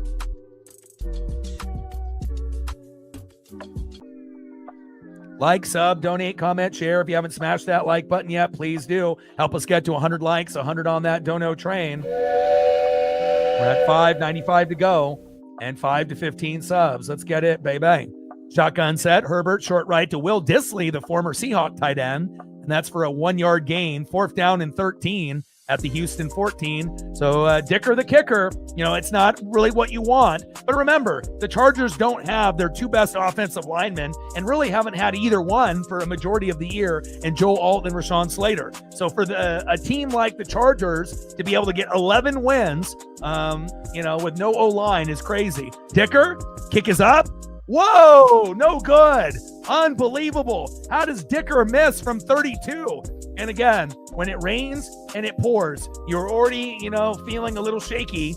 The Texans have more to gain. If they win, they're in. The Chargers are trying to win to be able to be, champion of the AFC West. But again, they're not better than Denver. Even though we know Nick struggles in the first 3 quarters, they're not on the same level as the Broncos. And, honestly, watching this, the Texans look like, a better team. So if you're doing a pecking order, Bills at the top, right? Then you got obviously kind of a 3-way tie between the Patriots, the Broncos, and the Jags. And then obviously the Texans are right there. And then below them, Chargers. And then below them, the Steelers. But I think I would put the Texans up there with the Jags. And they've caught up, to the Bills and the Broncos and the Patriots, even though those 3 teams were much better, than the other teams in the AFC, and even though the Chargers got a good record, they kind of feel like a little bit of a pretender, like they might be able to make the playoffs, but can they beat someone? I feel a little bit more confident in the Jacksonville Jags and the Texans, especially when the Jags beat the Broncos. They're starting to play some good football. And as long as you have defense like the Texans, you are going to be in almost every single game.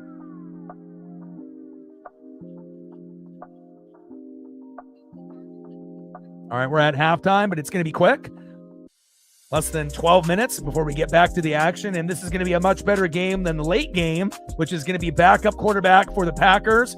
No Jordan Love, backup quarterback for the Ravens. That's not even going to be a watchable game. So, you're better off, watching Stranger Things or getting caught up on some shows and then getting back into the action tomorrow on Sunday. So, unless you have players in fantasy that you need to keep up with. But again, if they're on offense, I wouldn't be expecting a whole lot from the Packers or the Ravens, especially with the injuries to the quarterbacks in that late game.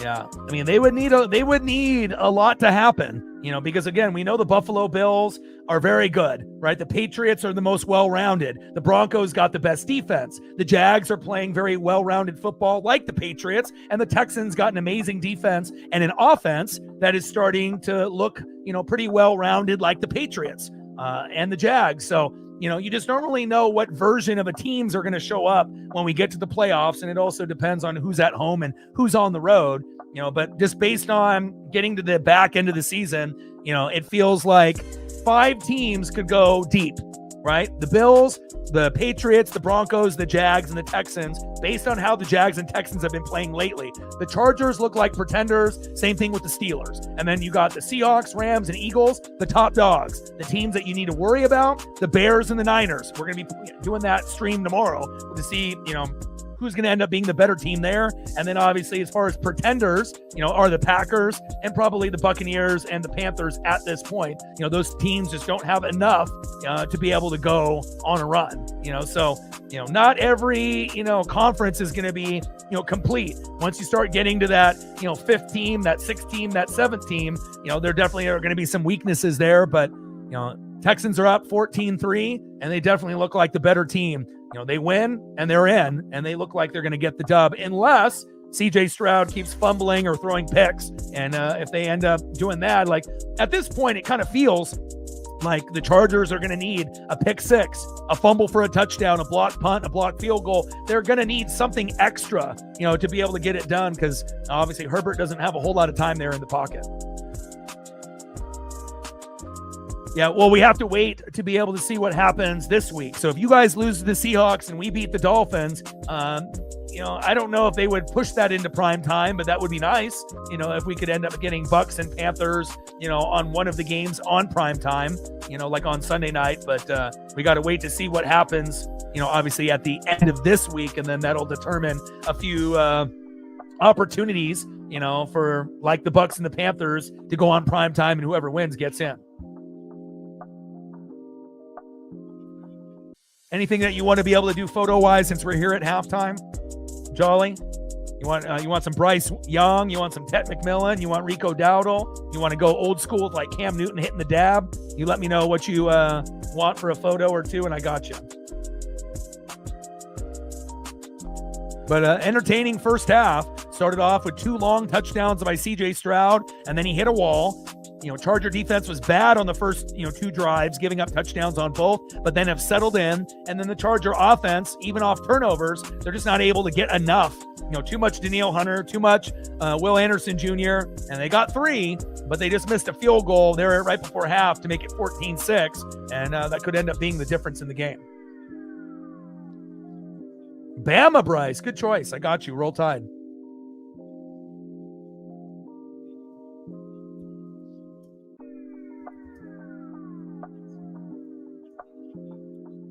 I got some good ones for you, too. Ones that you haven't seen on the channel.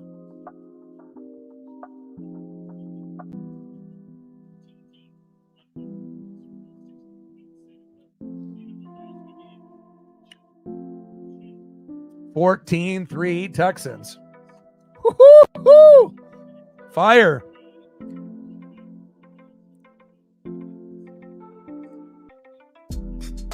Back when Bama was still kind of relevant.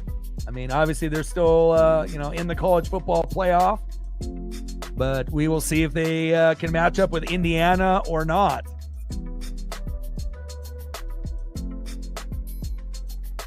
We got the crimson, and then we got the white.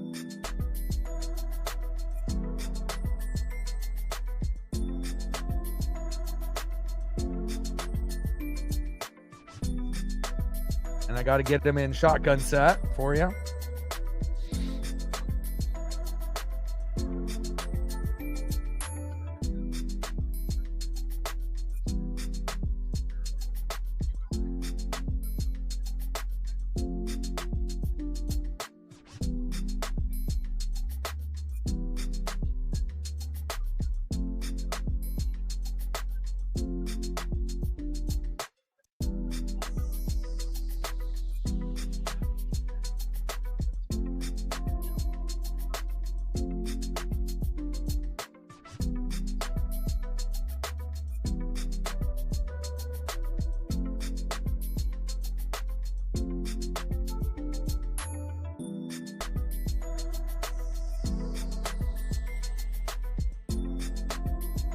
Yeah. Well, obviously, the Broncos got a better linebacking core and secondary. The Texans got a better, D-line, right? And obviously, CJ is playing better than Bo Nix, but it depends on what version of CJ that we get. And also, Bo Nix plays great in the fourth quarter when it matters the most. So it might be sloppy for the first 3 quarters, but, he finds a way, and it's been probably the, ugliest that we've seen an offense compared to an elite defense all year, and again, they don't have a whole lot to work with. Evan Ingram, he ain't worth a damn at tight end. He's just a name, right? You got RJ Harvey, who's good, right? And then you got, Troy Franklin from the Ducks, and you got Cortland Sutton, but that's about it. So, you can't really get on Bo Nix. What does he have to work with? If you put another quarterback like CJ Stroud in Bo Nix's position, he would struggle too, and even though, it's been kind of a work in progress, for Bo, eventually they'll add more pieces and he'll be more dominant, but, you're only going to be as good as the coaching that you have and the supporting cast that's around you.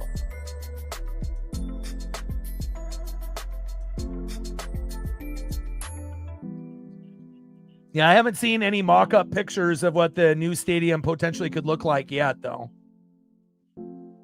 But we will end up, I imagine I will end up seeing some on social media at some point. Ravens are going to win the AFC North if they win the last 2 games against Green Bay and Pitt. That won't happen. All right, we got about 4 minutes to go before halftime is up. 14-3 Texans. Jolly, you have a good Christmas and a good holiday?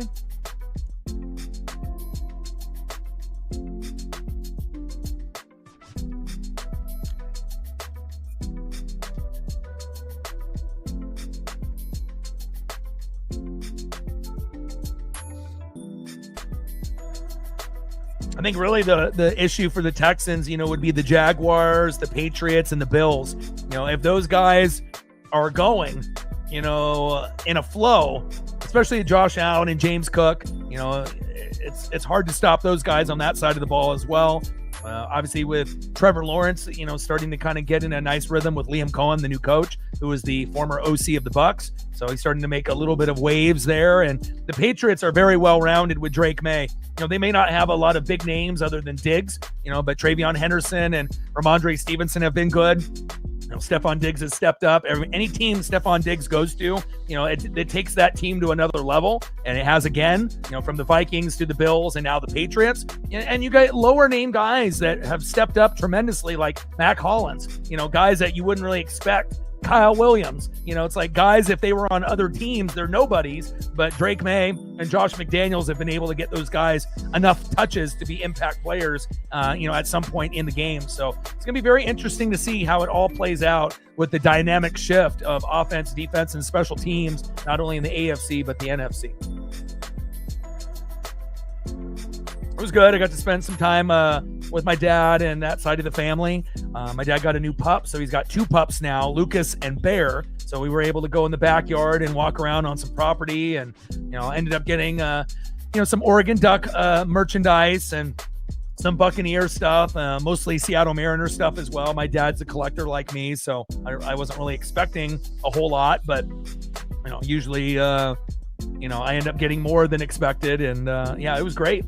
I got a few graded Cal Raleigh rookie cards, got a Brian Wu graded auto rookie, was not expecting that one bit.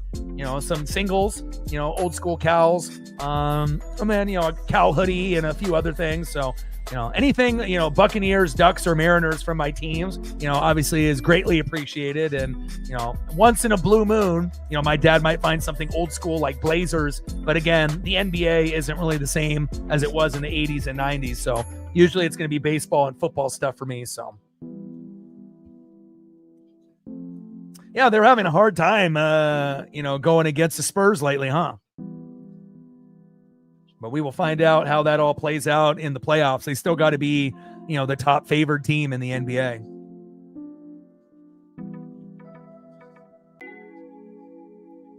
Like, sub, donate, comment, share. If you haven't smashed that like button yet, please do. Help us get to 100 likes, 100 on that dono train. And 5 to 15 subs. Let's get it, baby.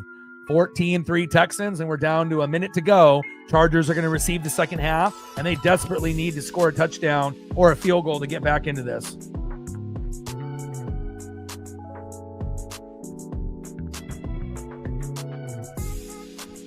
I still got leftovers as well, and that's always a good part of Thanksgiving and Christmas. Turkey or ham or mashed potatoes and rolls and plenty of pie. Normally we have a couple pies. I think they went crazy this year with like 5 different, kinds of pies. So I definitely decided to take a fair share of each one. So I'm definitely looking forward to snacking on that for another day or two. And, we're getting closer and closer to the NFL playoffs and obviously college football playoffs in full swing already. So we'll see where it goes.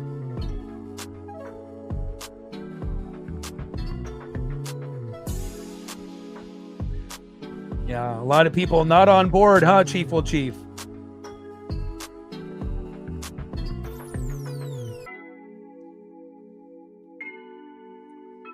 right, we're just about ready to get back into the action. Sometimes newer isn't better, especially if, you have history, at a particular location. But, obviously there's going to be certain locations that are like breaking down, that need an upgrade, and we've seen a few of those, in baseball and football, that definitely need a facelift, so to speak, or a new stadium altogether. But yeah, I'm not sure how that's going to work out.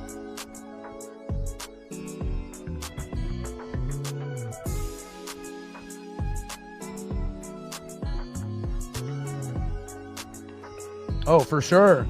For sure.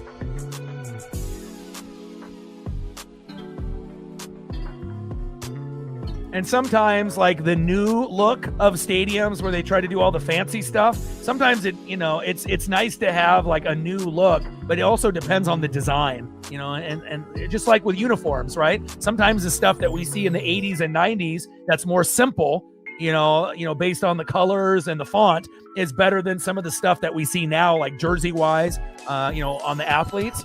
Sometimes they're doing a little bit too much, with the colors and the font. And same thing with the stadiums. Sometimes it's nice, to get a new stadium, but sometimes, the extra money that's put in, doesn't necessarily make things look better, especially if you have a place that has history.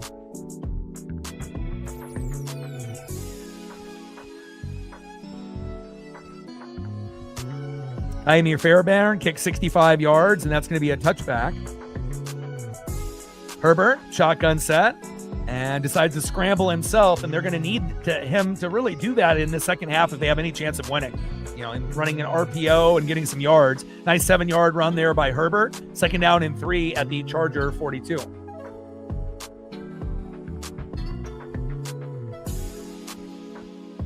Nice move there by Herbert in sliding down, making sure he doesn't get CTE any earlier than possible.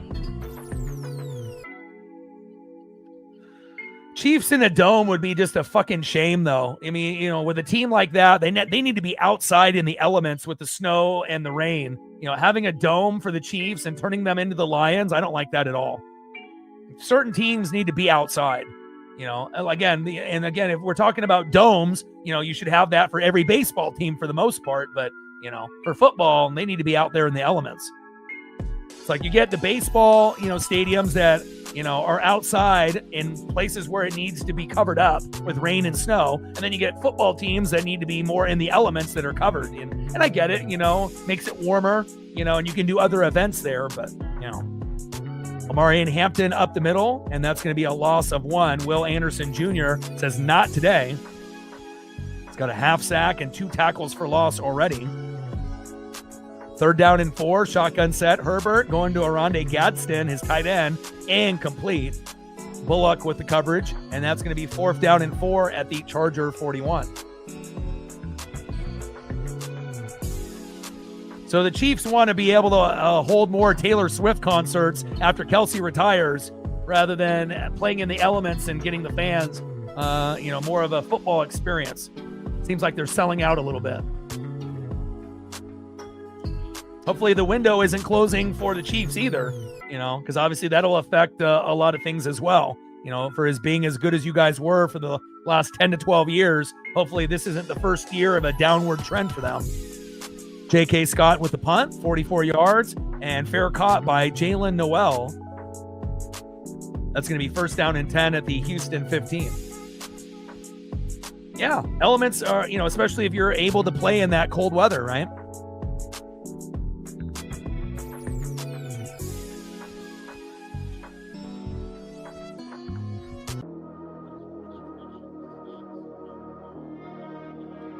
All right, let's see what CJ Stroud can do on his first drive here in the second half, and hopefully they'll be able to push the football down the field like they did in the first 2 drives. 156 yards, 14 points. Last 6 drives, 102 yards, no points. So you got to give the Charger D credit. After looking like shit in the first 2 drives, they've settled in, but the offense isn't able to put up any points against that elite D line of the Houston Texans. First down and 10. Shotgun set, hands off to Jawar Jordan. Crazy that they're going with Jordan over Nick Chubb, but again, Nick Chubb isn't really the same running back as he was on the Browns. So, they got a few running backs available there, but, they definitely could use a little bit more help on that side of the football for sure. Second down and 10 at the Houston 15. But I think Woody Marks is pretty good. He's underrated. He definitely is by far the best running back out of the 3. Tart there with the tackle.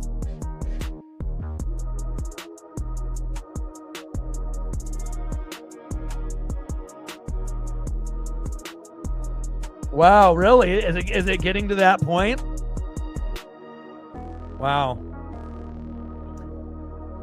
And a bit. Wow. Pass to Dalton Schultz. Ball comes out. And did that go out of bounds or not? Jefferson and Khalil Mack. Let's watch this again. CJ Stroud punched out beautifully by Khalil Mack.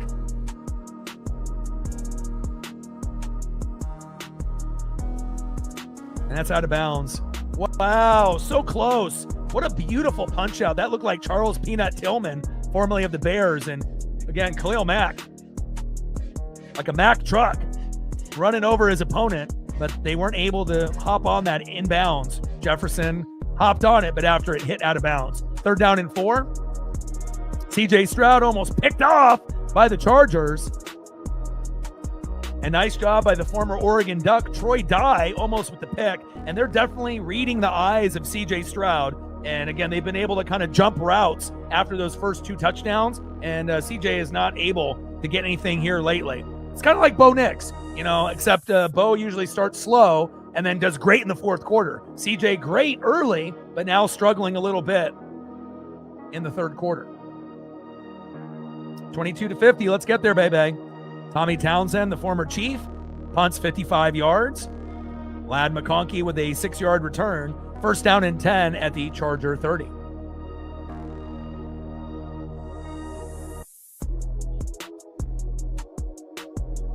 I like the way that the Charger defense has responded after the first 2 touchdowns, but again, it kind of feels like Herbert is going to need to run the football himself.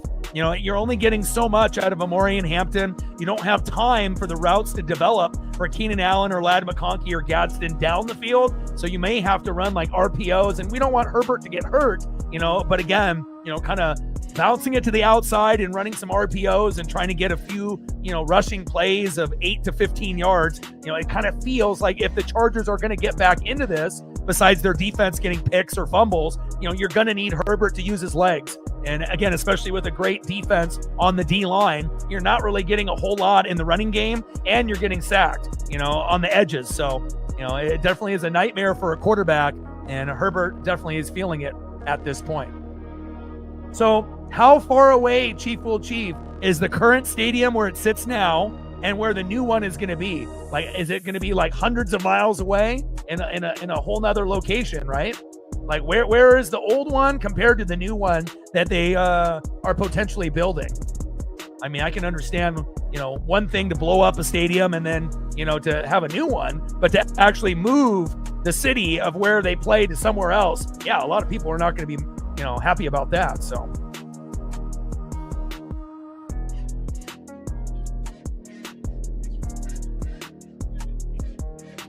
Yeah, I think a lot of it is probably just Chiefs frustrated that reality hit, and being a top dog for 10 to 12 years and then having a year like this. Some people can handle adversity and some can't. You have to be blessed, when things are going well, but you also have to understand it's not going to happen forever. So a lot of the Chief bandwagon fans, they hopped off. They're going to go to another team, whatever that team is. But the diehards are always going to be there, good, bad, or ugly, and It definitely will, once you have a dominant team that has to start over or kind of adjust and rebuild, at least it'll get those weak links out of the fan base and whatnot. So.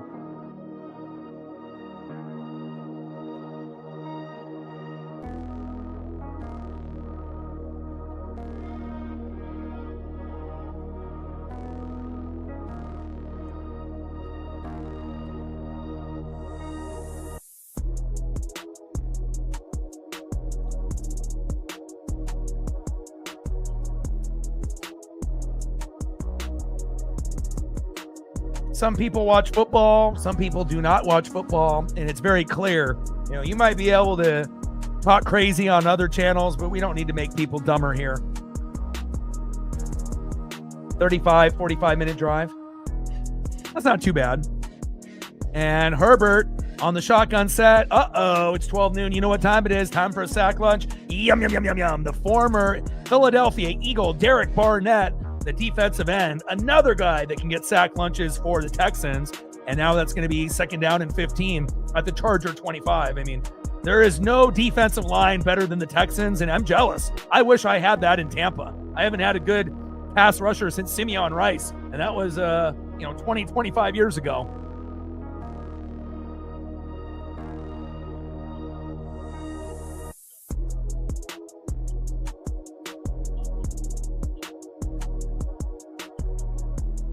Talking about Shador bearing better than CJ and just a bunch of silliness.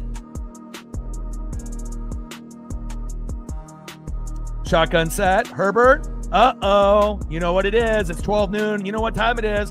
Time for another sack lunch. Yum, yum, yum, yum, yum. Derek Barnett again. So first you thought, okay, I only need to tackle and be able to, protect Will Anderson Jr. and Danielle Hunter. And now Derek Barnett on back-to-back plays, 2 sack lunches on Herbert. Even if they had Slater and Alt, it may not, it would make a difference. But again, these guys are still coming through. And Herbert short left to Amari and Hampton with a 7-yard pass. Lassiter with the tackle. 4th down and 15 at the Charger 25. So again, if the Texans play like this, they can beat teams like the Jags and the Chargers and the Steelers. But can they play like this against the Patriots, the Broncos, and the Bills? We don't know, but I'm definitely looking forward to it in the playoffs if we can get those matchups.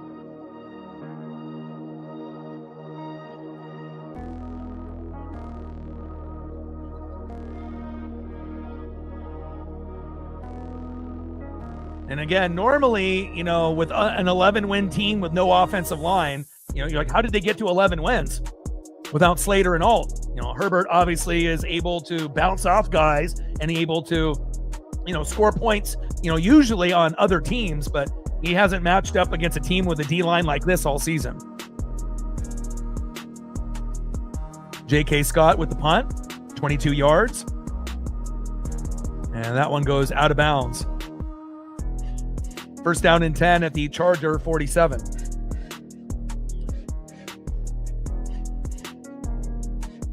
Defense wins games, defense wins championships. And again, if you could have one position group be elite, D-line, linebackers, or secondary, D-line is number 1. And then I think secondary is number 2, and then linebackers number 3. And obviously if you have a linebacker that can go sideline to sideline to stop the run and to get picks, like a Luke Kuechly type or a Brian Urlacher type, those guys are rare. You don't really see them that often, but D-line for the Texans is really fun to watch, especially being a defensive fan like myself. And CJ Stroud was hurt earlier in the year. If he didn't get hurt and have to have the backup play, maybe Houston has 11 or 12 wins at this point. So, even though they're at 10-5, it looks like they're going to improve to 11-5. The Chargers will drop to 11-5. And, Houston might even be better than the Jags, as far as like pecking order, So if you look at the pecking order for me, Bills at the top, and then you got the Patriots, and then you got the Broncos, and then maybe Texans, Jags, Chargers, Steelers. And then on the NFC side, you got the Seahawks and Rams, kind of tied at the top. Then you have the Eagles, right?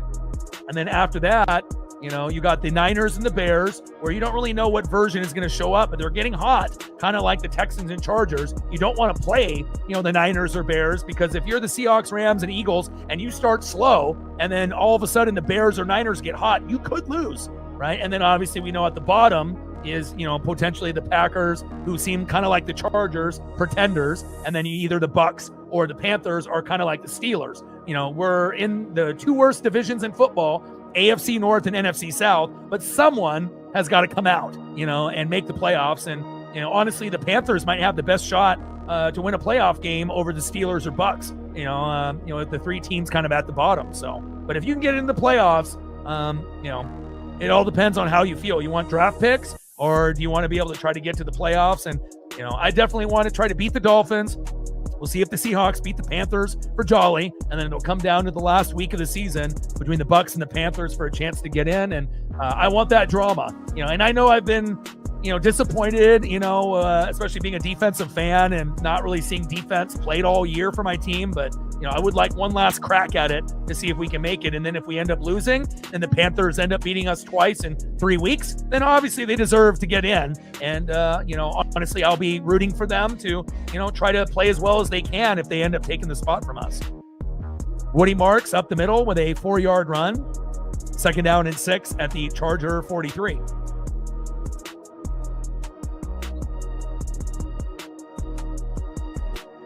I don't think so. I still think the Buffalo Bills could win it all.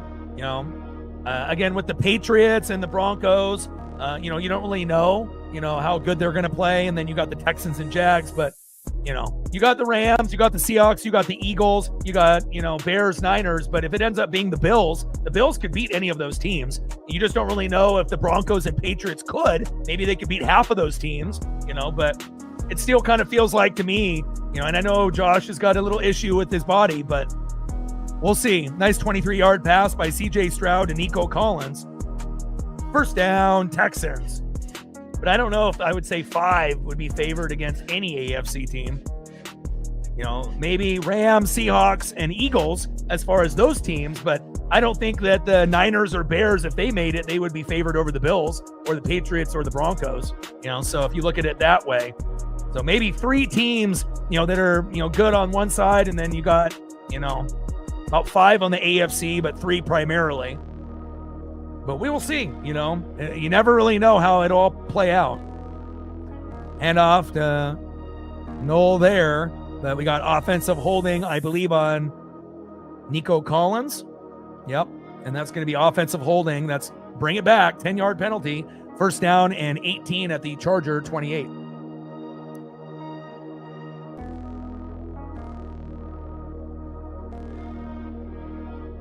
Yeah. And again, sometimes it is like that, Chief, when you end up having more disappointment with the head coach or the offensive coordinator or defensive coordinator rather than what the players are doing. I mean, injuries happen to every team, but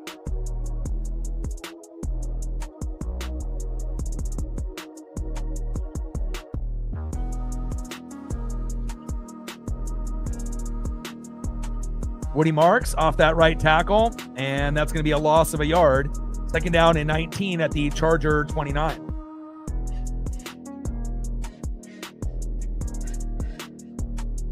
Yeah, I only think, there might be 3 teams, Seahawks, Rams, Eagles that could be favored in a Super Bowl, but it all depends if they go against the Bills or not. And if the Bills aren't in it, and it's the Patriots or the Broncos or the Jags or the Texans, but, again, if Broncos and Texans get in, that defense, will be a factor, but could you score enough points? And again, with the Bills, yeah, their defense might not be good in the run game, but their secondary is pretty good. And, the Bills have 2 things that no other team has, Josh Allen and Cook. So we'll see. And a little screen pass by C.J. Stroud to Christian Kirk, loss of 4. And now you're starting to see the Chargers get a little bit more motivated, still there with the coverage. 3rd down and 23 at the Charger 33.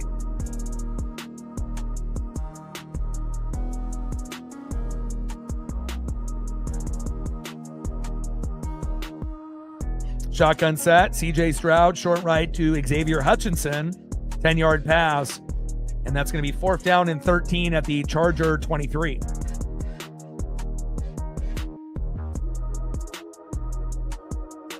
All right, so we should see another a field goal attempt here by Kyami Fairbairn to make it 17-3 here momentarily.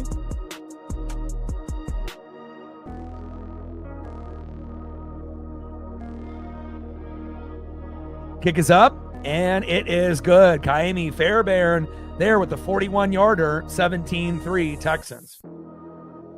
I absolutely feel terrible for the Beavs. I mean, the Cougs won their bowl game, so that's good. But I honestly wish, even though Oregon has had some good success, in the Big Ten since we've, come along. We won the Big Ten last year, even though we didn't win the Natty and lost to Ohio State. But it was a good first year to show, hey, we're here, and we can ball with anybody.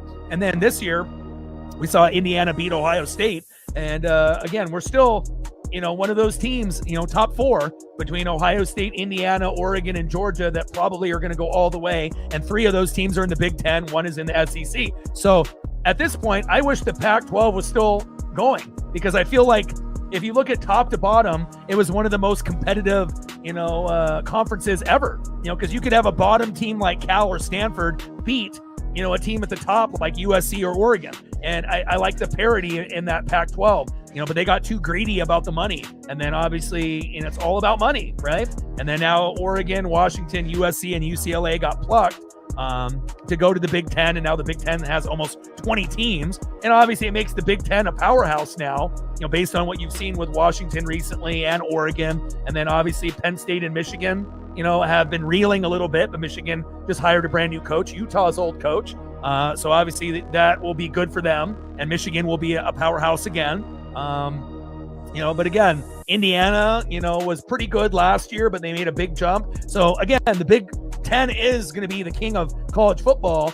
SEC will still have a few good teams. We obviously know Texas and Oklahoma really aren't what they used to be, and they still got Alabama and Georgia, but it doesn't really feel the same without Saban there. It's a different type of roster, and they're not going to have as many NFL players that are going to commit to Saban, knowing that he's not there.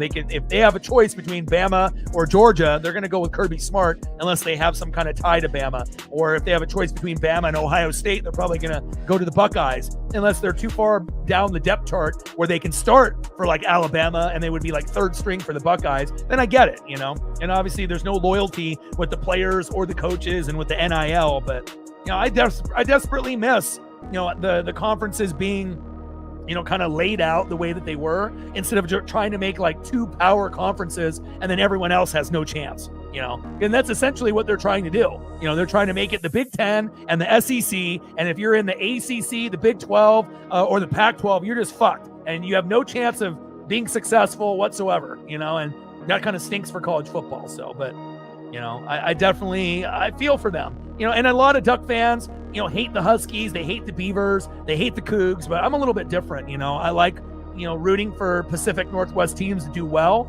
And obviously if they're playing Oregon, I want to win, but when they're not playing Oregon, I watch every Husky game beginning to end. And I might be the only Oregon fan that does that, and rooting for them to do well. And I try to catch a few Beavers and Coug games, even though they're hard to watch, but it is what it is, and there's no going back.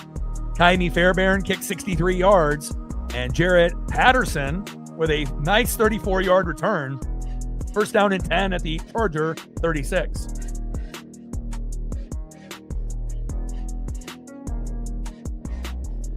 Yeah, but again, I know some Duck fans, are happy to see them miserable, but, I can only imagine. I mean, if you flip the script, not only do you lose your head coach, all the teams leave the conference, and now it's just you and the Cougars. And the Cougars have still been able to float and kind of survive to a certain degree, not as bad as the Beavers, but still both not in really great positions moving forward. Do I got a team that I actually despise?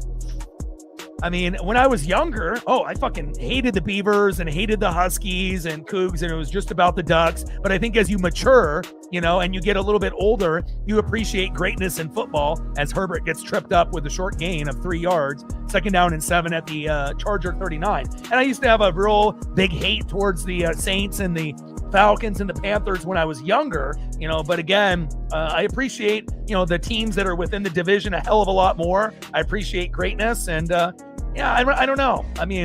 Back when I was younger, Blazer-Laker rivalry was pretty big. Blazers-Sonics, but I wouldn't really say I hate the Lakers. I wouldn't really say necessarily I hate the Huskies and hate the Beavers for college football, and I don't really think I hate the Saints, Falcons, or Panthers at this point. Obviously I want to win, but yeah, I don't know. I think maybe the only team that I don't like is maybe the Packers. I already had history with them back in the day with Favre and Sapp.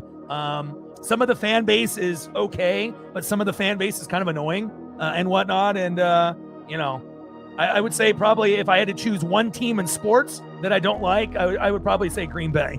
I don't really, if they lose, it makes me happy, but I don't go out of my way to, I'm not going to go into somebody's Green Bay stream and talk shit. I'm not that petty, to do some stupid shit like that. But, I can watch from afar. And when I watch them, struggle and lose and whatnot, that doesn't hurt my feelings one bit. Lots of rivalries from back in the day. And, I would say probably that would be the only team that, I don't know if I would really use the word despise, but Omari and Hampton off that right guard, no gain. 3rd down and 3 at the Charger 43. But I do love rivalries.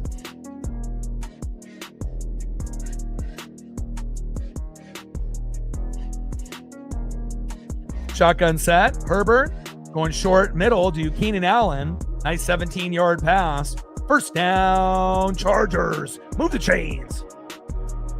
1st down and 10 at the Houston 40, and the Chargers need to score ASAP.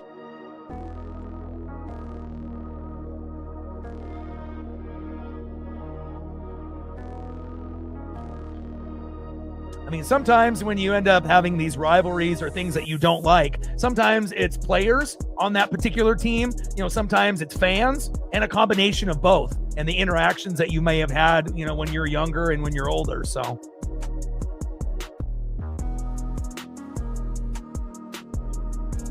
shotgun set. Herbert going deep left to Quentin Johnston. Incomplete. 4 receptions on 6 targets for 90 yards for Johnston. So we might be able to see him go on a deep route as well.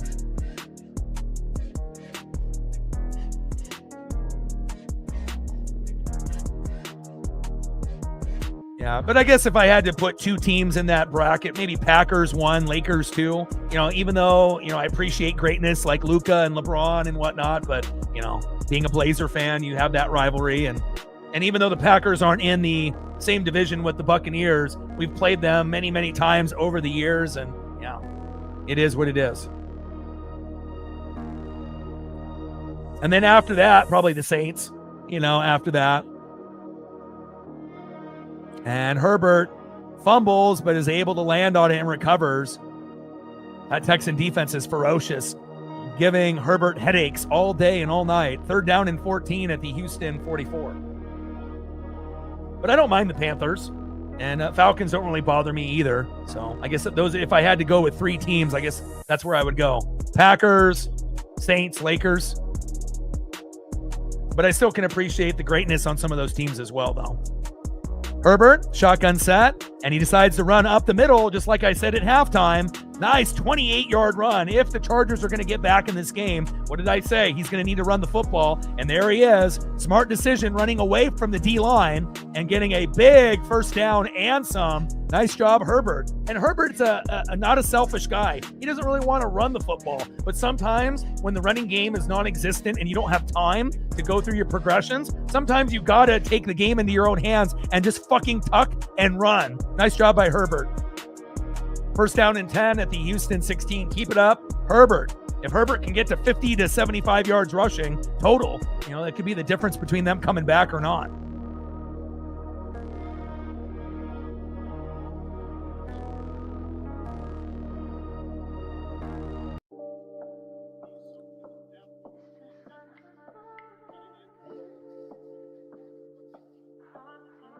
.2:14 left in the 3rd quarter. 17-3 Texans. Global broadcast on NFL Network.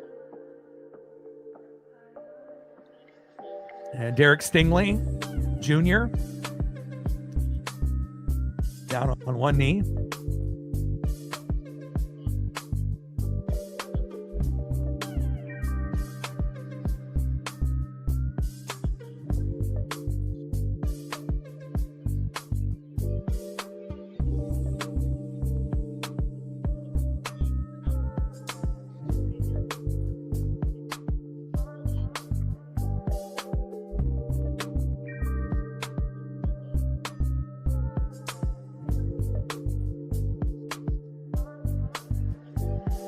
Stingley tried to, put his whole body in Herbert, and he just bounced off and ended up hurting himself, which does happen from time to time. All right, 17-3 Texans, but the Chargers seem like they, got something cooking here. Herbert, short left to Omari and Hampton, 4-yard pass. 2nd down and 6 at the Houston 12. And remember, they had a missed field goal before half. That might end up being very crucial, at this point. Could be 17-6 instead of 17-3. Now it's 2nd and 6 at the Houston 12. Get the ball to Ladd McConkey. You get the ball to McConkey, it's a tutty. But again, we'll see if that will end up happening or not. He's been going to Keenan Allen and Gadsden a little bit more often here. And shotgun set. Herbert, short right to Oronde Gadsden, incomplete. 3rd down and 6 at the Houston 12.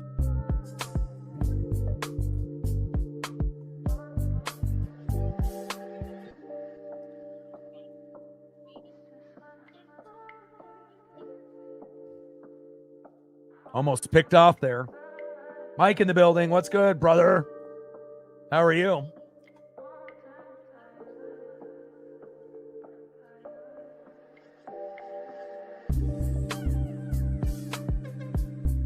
Texan offense was great on the first 2 drives with long tutties by C.J. Stroud. Nothing since then. And then the Chargers have had a few turnovers, but they haven't been able to capitalize off them and have a missed field goal. Herbert, short middle to Quentin Johnston. And that's an 8-yard pass. Nice. There we go. 1st down, Chargers. Now you should be able to hand it off to Omari and Hampton for a tutty, but there is a flag on the play, and that's going to be defensive holding. Decline. 1st down, Chargers. Here we go. Yeah, I mean, for a guy like Quentin that had a problem with drops early in his career, obviously is starting to get into a nice rhythm. 7 targets, 5 receptions, 98 yards, and he'll definitely break 100 yards before, this game is over.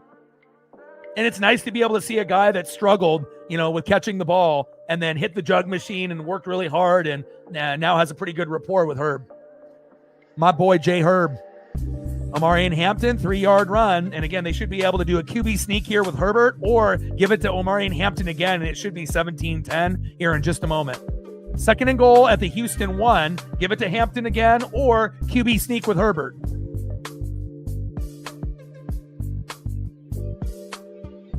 Like, sub, donate, comment, share. If you haven't smashed that like button yet, please do. Help us get to 100 likes, 100 on that dono train.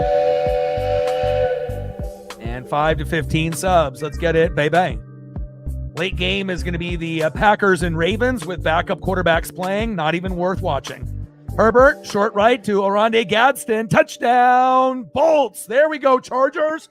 There we go. I knew this game was going to be good. Just took a little bit longer for the Chargers to kind of get going with that elite defensive line, for the Texans, right? Danielle Hunter, Will Anderson Jr., and Derek Barnett. And there you go.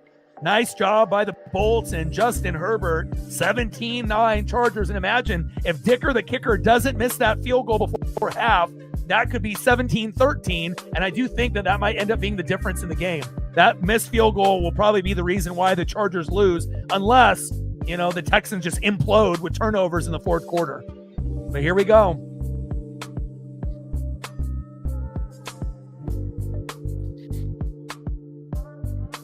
Agreed. Extra point is up and good.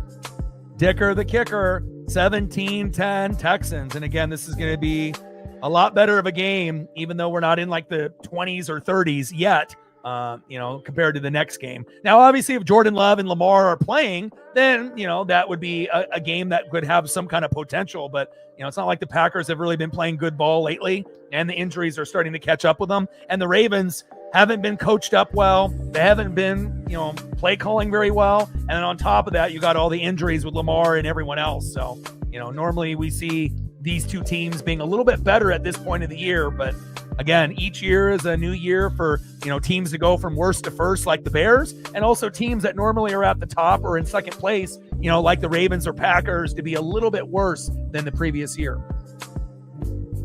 17-10 Texans, and we got 1 quarter to go. 13 seconds left in the 3rd. Can't wait to be able to see what we get here in the 4th quarter.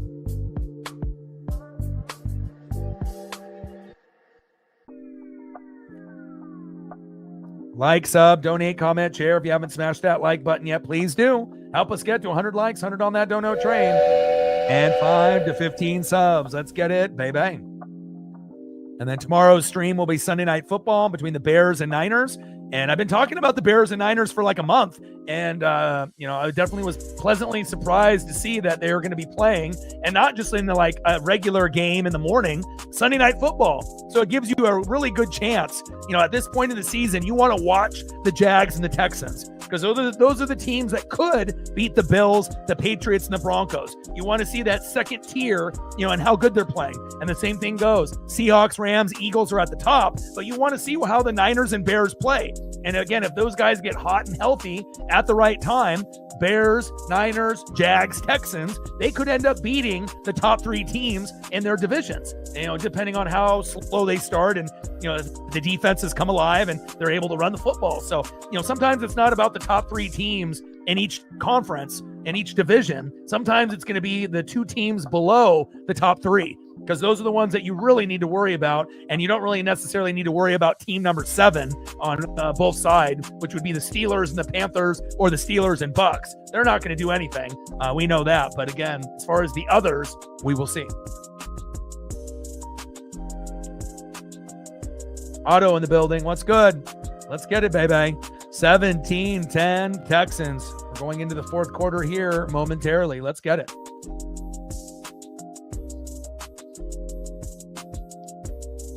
So Bears, Niners tomorrow.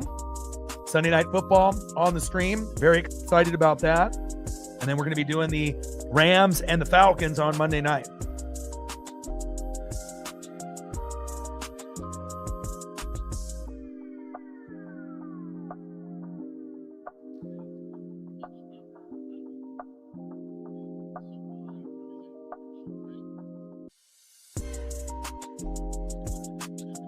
Shows you how hard the Chargers had to work, to be able to get their first touchdown. Took them almost 3 quarters. But again, if you got an elite D line, even if your linebacking core and secondary are a little shaky, but the Texans aren't.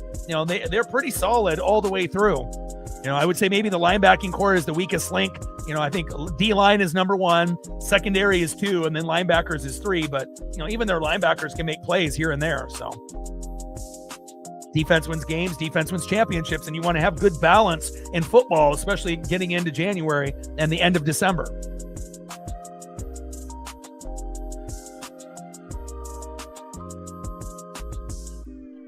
And now that is 2nd down and 7 at the Houston 28, and that's the end of the third quarter, even though we just had a commercial break after that touchdown, and another commercial break as we go to the fourth.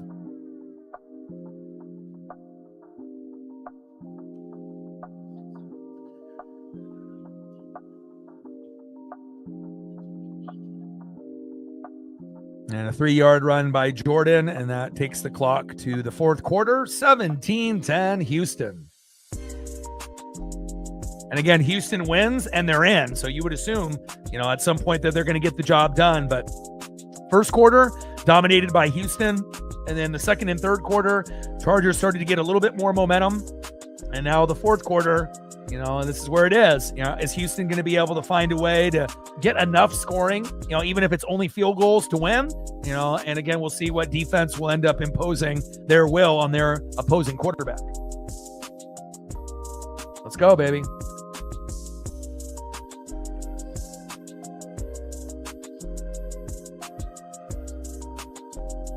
$58 subs to go to 23,400. Let's go.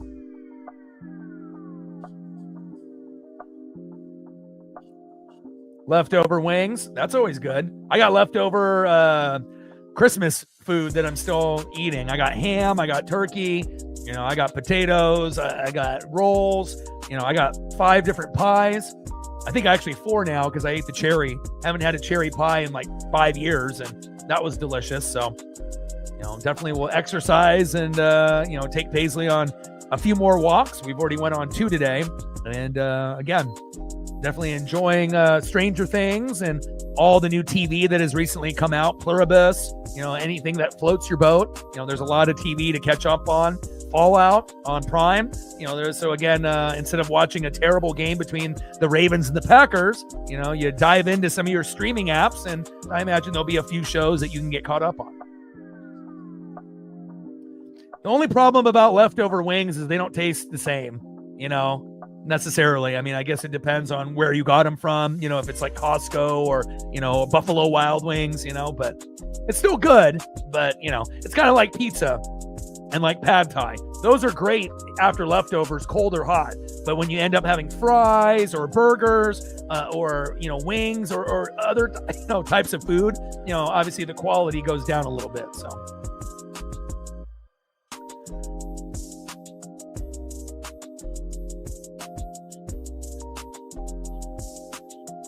I mean, Colts and Ravens aren't good enough to make the playoffs this year, so we kind of already know how it's all going to settle in. C.J. Stroud, pass incomplete, deep right to Xavier Hutchinson. And it's crazy, the Texans haven't got a chance to go to Nico Collins very rarely today. And if they're going to win this game, they're going to have to go to Nico, and hopefully he'll be able to get a chance to get out there and show out.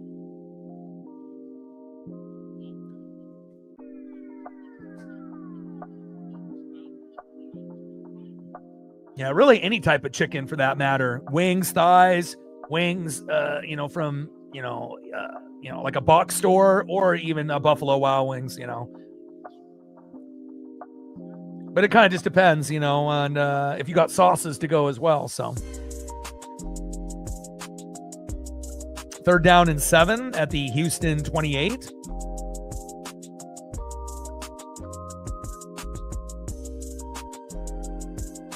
Got to get Nico Collins the ball. C.J. Stroud, shotgun set, going deep to Noel, and complete. But we do have a penalty here. And is that roughing the passer? Uh-oh. Wow. Roughing the passer. And Charger fans can't believe it. 1st down. Texans. Move the chains.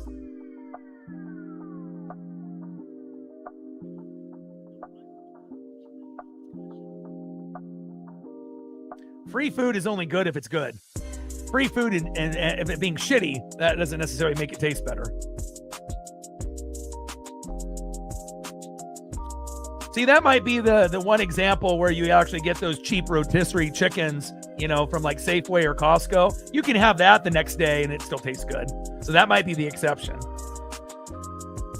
You can end up making sandwiches or eating that. So Marks up the middle with a 3-yard gain. 2nd down and 7 at the Houston 46. That might be the only chicken, that still is good a day or two after, depending on how much you eat of it, and what you make out of it. So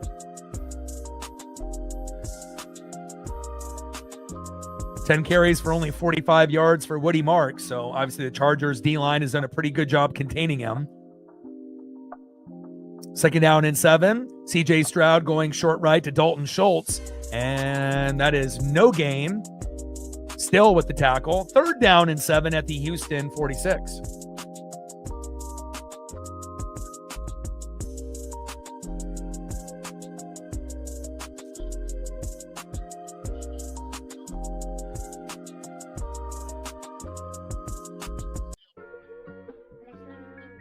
Shout out to my boy Brooks Beats with the best beats on YouTube. 17-10 Texans.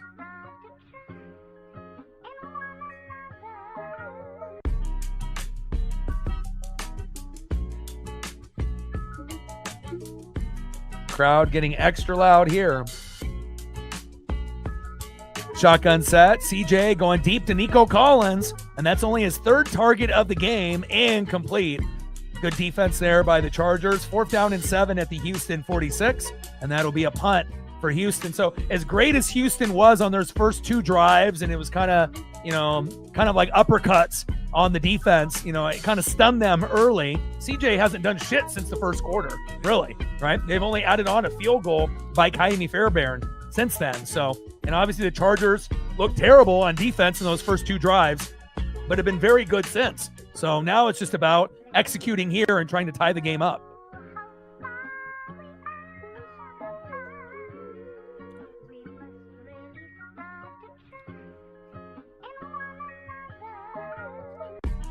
Yeah, I mean, again, you never know, who's going to end up watching, when you end up coming up with creative catchphrases or nickname for players, but, Madden, the famous, video game, took that from me and put it in the game. They didn't give me any credit for it, though, so you never know.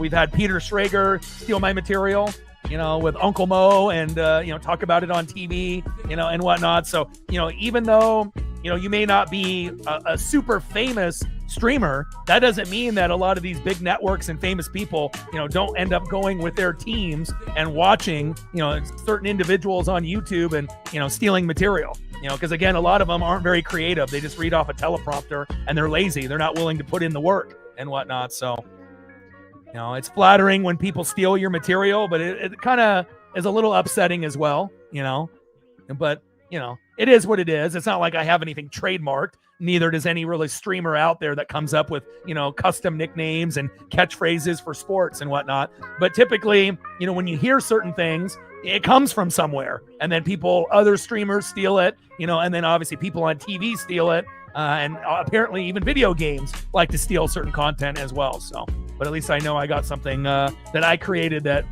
is in a video game, which is kind of cool. First down and 10 at the Chargers 2 after that Tommy Townsend punt. 52 yards. First down and 10 with 13 left. I mean, obviously there's not a lot of people, that have 10,000 subs or more. And obviously we're over the 20,000 number, but again, I got long-term goals from that to get to 30,000, 50,000 and 100,000 subs. And I do believe that we will get there, and again, not very many people, have the talent, the passion, or, the grit, to keep grinding and whatnot. And again, as we get a few more days closer to 2026, I've been doing this for 13 years, 9 years on YouTube. Next year will be 14 years streaming, 10 on YouTube. And, I plan on doing this for the rest of my life. So, it's going to definitely happen. It's just a matter of when. And obviously the faster that the Mariners win the pennant and the Ducks win the Natty, that'll give us a little bit of a boost in the lift. Even though a lot of people are haters towards the Ducks, but it would be nice to be able to, be a champion for at least once, while I'm alive. And then I definitely want to be able to see the Mariners win the pennant, so those are the two things that I'm definitely waiting on. Blazers won before I was born. They're not good enough to even get to a point where they're competitive, it looks like. And obviously the Buccaneers have gone to 2 Super Bowls and won both. So I'm blessed there, but I definitely would love to see a Mariner pennant and a Ducks natty before I am gone. Shotgun set, Herbert, short right to Omari and Hampton. That's a loss of a yard. Second down and 11 now at the Charger 1. And you're definitely in a very sticky situation here, backed up in your own end zone. I appreciate that. And I know I am someone to certain people, but we still got a long ways to go. I feel like I'm still only like 1% into my journey on YouTube, which sounds probably insane considering I'm at like 23,000 subs, but that's truly how I feel. I got a long ways to go. And I won't sell out and I won't change, I'll still be the same. Herbert incomplete to Quentin Johnston. Going deep on that route. There's nothing there. Third down and 11 at the Chargers 1.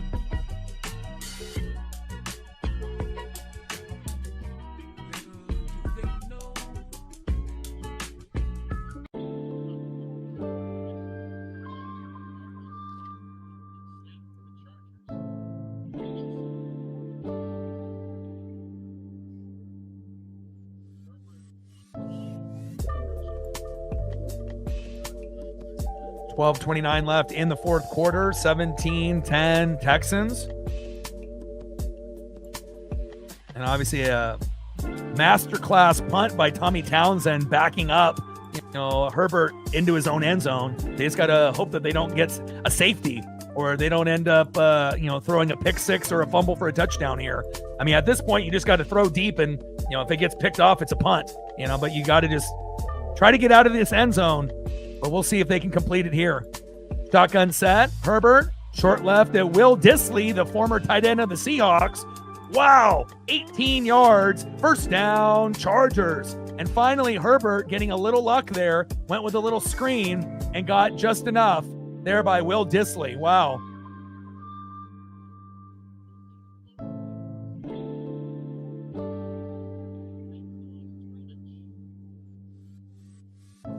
Yeah, did Herbert go past the line of scrimmage? It looked like he might have.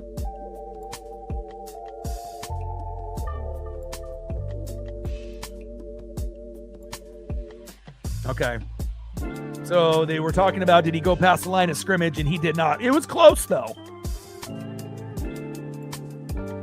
And Jarrett Patterson there with a 1-yard run.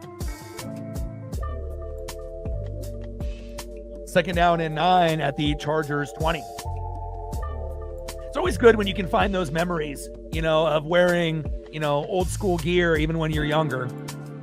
I mean, I still got my Mariner batting helmet, from the Ken Griffey Jr. era in his rookie year from 1989, 1990, that really special blue with the yellow S, and it's got the adjustment, part for your head in the inside of it. And so it's cool, having memories, putting that on and pretending to be Ken Griffey Jr. and still having some of those things, from when I was a kid. And, I'm one of those rare people that actually has a lot of the toys and things that I played with, back when I was younger, so my, family is a kind of a collector family, but, they never threw anything out. So a lot of the stuff that, McDonald's toys, Burger King toys, and just random things that I played with, back in the day, I still have a majority of that stuff. And, you can't put a price on that kind of memories and memorabilia.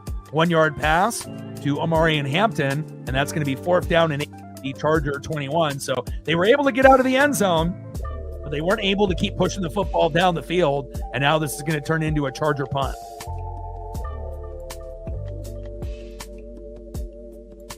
But I grew up in an era where it was, Transformers, G.I. Joes, Teenage Mutant Ninja Turtles, and then obviously going into the 90s, X-Men and Batman, the animated series and all the toys that went along with that. And obviously I love wrestling figures, got a lot of them from the 80s and the 90s, going through the WWF era with Ultimate Warrior and Hulk Hogan and the Bushwhackers and Big Boss Man and Andre the Giant. And then into that next generation into NWO, with Nash and Hall and Hogan and Macho Man and Sting and DDP and that kind of era. So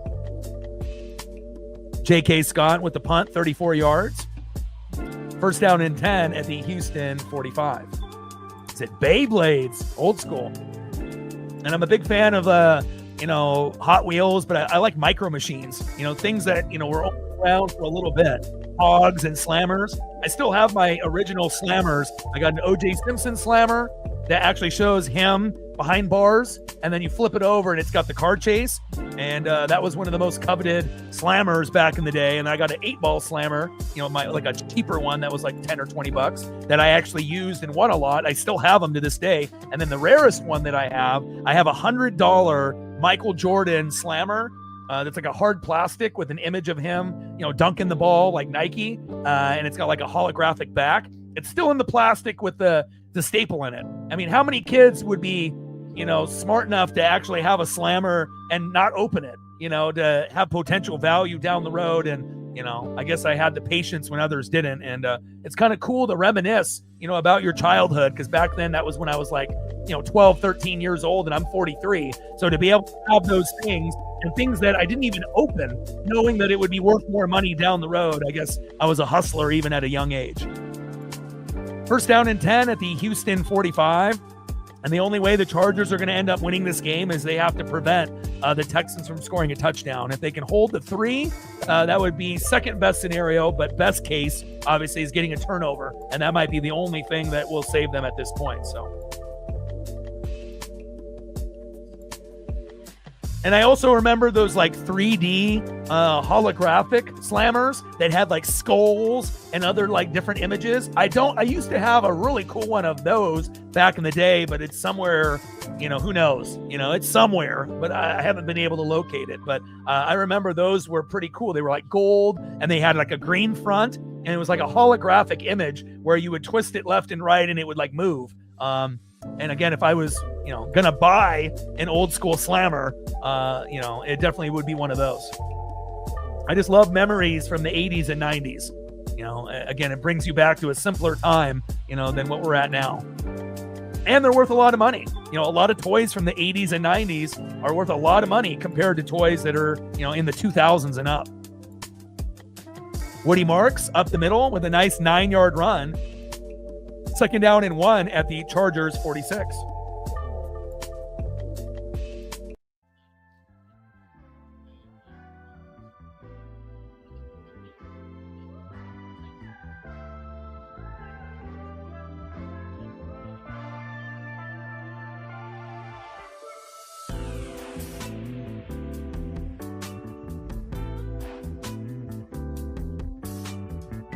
Got about 10 minutes to go in a fourth quarter in a good one, 17-10 Texans.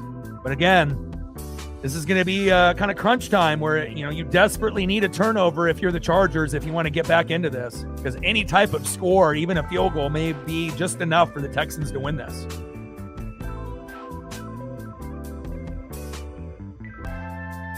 Second down and 1, handoff to Woody Marks for a nice run up the middle, 3-yard gain. Deshaun Hand with the tackle. First down, Texans. Move the chains.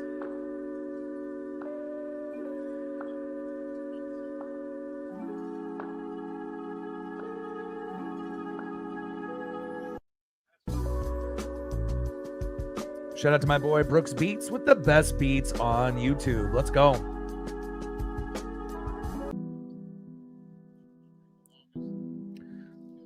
CJ Stroud hands off to Woody Marks. 7-yard run up the middle. 2nd down and 3 at the Charger 36. And even though Woody Marks might not be like an Arian Foster, type of running back, still the best one on the roster at this point. You don't really see Nick Chubb getting any type of looks, and they have a few other backs that they can rotate in. But, at this point, Woody is their best option. 13 carries, 64 yards. And if Woody would get 7 more carries, he might be able to hit 100. But he has been getting a few good chunk gains here in the fourth quarter. Nice. And those are the things that, that are special, right? That you can look at, collectibles and coins and still have a memory, from when you were younger. That's very cool.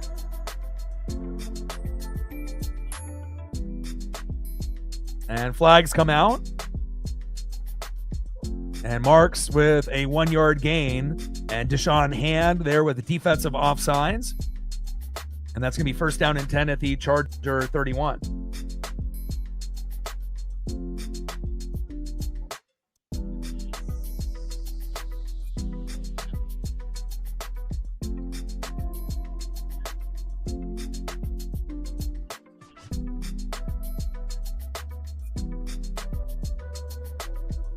Got about 8 minutes left in the fourth quarter, 17-10 Texans. And again, if they end up getting a field goal, it could end up being enough to win. So you're going to have to hope that you have some, self-inflicted wounds where you have some dumb penalties that will bring them out of field goal range, or you end up getting a stop. And Woody Marks up the middle, but Khalil Mack says, hey, not today. Loss of 4. Great tackle. Holy cow. Khalil Mack knocked him into Sunday. Holy shit. What a fucking tackle. That was the hardest hitting tackle I've seen probably in 3 weeks. Look at this again. Woody Marks gets the ball. Bang! Oh my God. What a fucking tackle by Khalil Mack. Absolutely dumped Woody Marks on his back. Holy moly. That looked like Khalil Mack on the Raiders in his prime. Wow. That's what they needed. That shot in the arm. And now Jawar Jordan, a run off that right side after Woody Marks got fucking upended and exploded. 9-yard run. Can't bring him in back-to-back plays after getting dumped by Khalil Mack on the previous. Derwin James Jr. with the tackle. Now 3rd down and 5 at the Charger 26.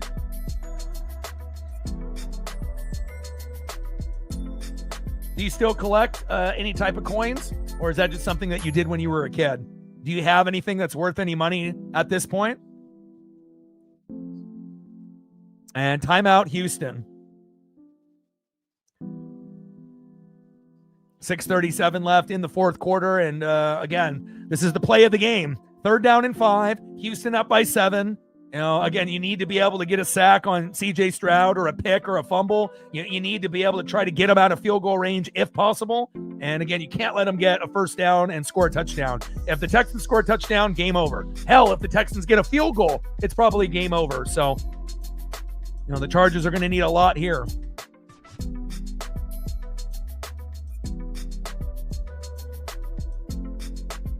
Like, sub, donate, comment, share. If you haven't smashed that like button yet, please do. Help us get to 100 likes, 100 on that dono train. And 5 to 15 subs. Let's get it, baby.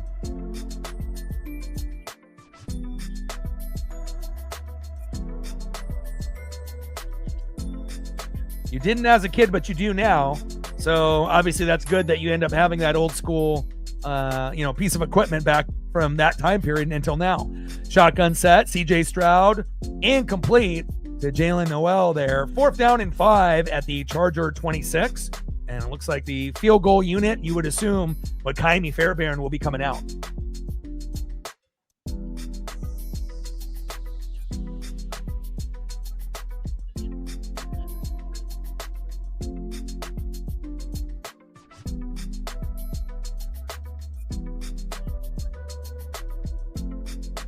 Let's see if Fairbairn can make this kick here late. Kick is up and good.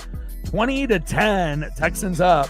And now Chargers have to act very, very quick. You know, got to get a field goal and then a stop, or a touchdown and a stop and a field goal. And, you know, it kind of feels like a little too late, even if the Chargers do get on the board here in the 4th quarter. And again, if the Texans win, they're in. Obviously, the Chargers need to win if they want to try to be able to win the division over the Broncos. But looks like they might have met their match with that D-line with Danielle Hunter, Derek Barnett, and Will Anderson Jr. 6:29 left in the 4th quarter, 20-10, Houston.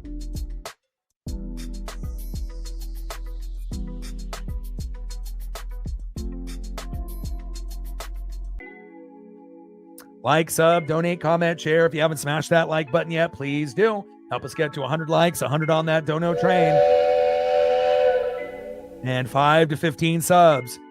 Let's get it, baby. Shout out to my boy Brooks Beats with the best beats on YouTube.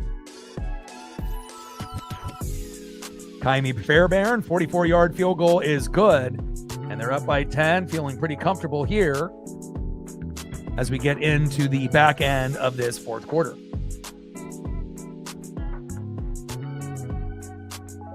Oh, nice. Old school from 45. I have a few, but I haven't really looked to see any type of value or whatnot. So, all right. Kaimi Fairbairn kicked 64 yards. And Jarrett Patterson with a nice 24-yard return. 1st down and 10 at the Chargers 25.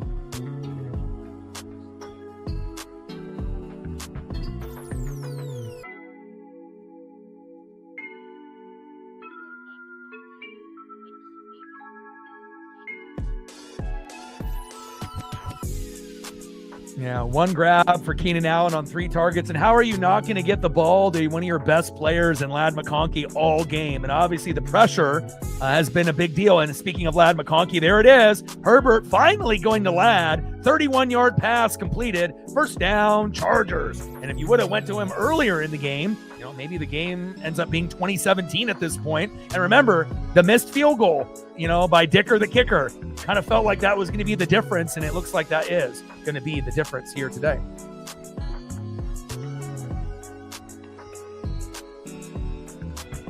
Judah in the building. What's good?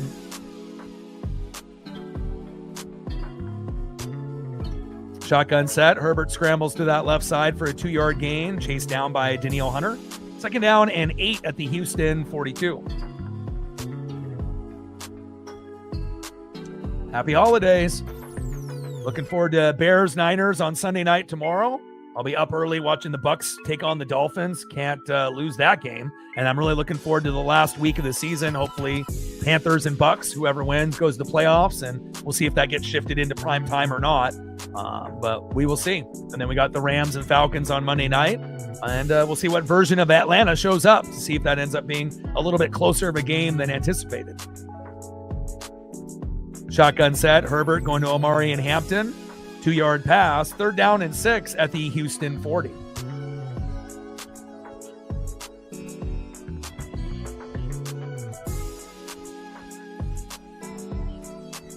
I don't know if they're top 5, but they're, obviously got the best D-line in the NFL, and again with Danielle Hunter, Will Anderson Jr., and Derek Barnett. So I feel if you're looking at, you got, this is the pecking order, right? So you got the Seahawks, the Rams, and the Eagles at the top. The teams to worry about are going to be the Niners and the Bears, right? Packers are garbage, and obviously we know the Panthers and Bucks can't win. We're pretenders. And then on the flip side, right, you end up having the Bills, the Patriots, and the Broncos. Yeah, and then obviously the teams to worry about, the Jags and the Texans. And, pretenders, Chargers, and then obviously at the bottom, the Steelers. So, I don't know if I would say the Texans are top 5, but they're definitely in the consideration. I don't know if people would think that they're better than the Seahawks, Rams, or Eagles, or if they're better than the Bills, the Patriots, or the Broncos. But again, they're kind of in that same boat to me, with the Jags and with obviously the Niners and Bears, where you might not be the top 3 team in the division, but it's okay if you're 4th or 5th best, as long as you get in. If those top 3 teams stumble, the Jags and the Texans could definitely take advantage. Same thing with the Niners and Bears. And sometimes, you don't have to be the top 3, in the division to go to the Super Bowl. So, I mean, again, the CJ Stroud offense isn't as good as it was in his rookie year. Obviously the D line is the best, and the Broncos got a really good defense as well. But with that being said, if Houston can score 20 points or more and continue to not have any injuries on that defense, they could be top 5. And a big throw there to Rondé Gadsden. First down, Chargers. Quick hurry-up shotgun set. Herbert going to Keenan Allen, incomplete. 2nd and goal at the Houston 10. I don't think that the Texans are necessarily better than the Bills or the Patriots, though. Again, we have to wait and see kind of how it plays out. Also home and away.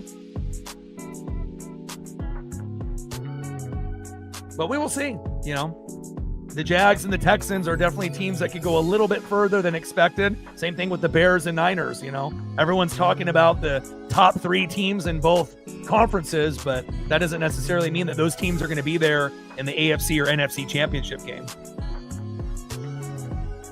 No, I'm not going to do the second game because it's not worth doing. Packers have a backup quarterback, no Jordan Love. Lamar's not playing. Who the hell is watching that game? Nobody. And defensive holding there on the Texans after that 5-yard penalty after Herbert got sacked. That'll get taken off the board, and that'll be 1st and goal at the Houston 5.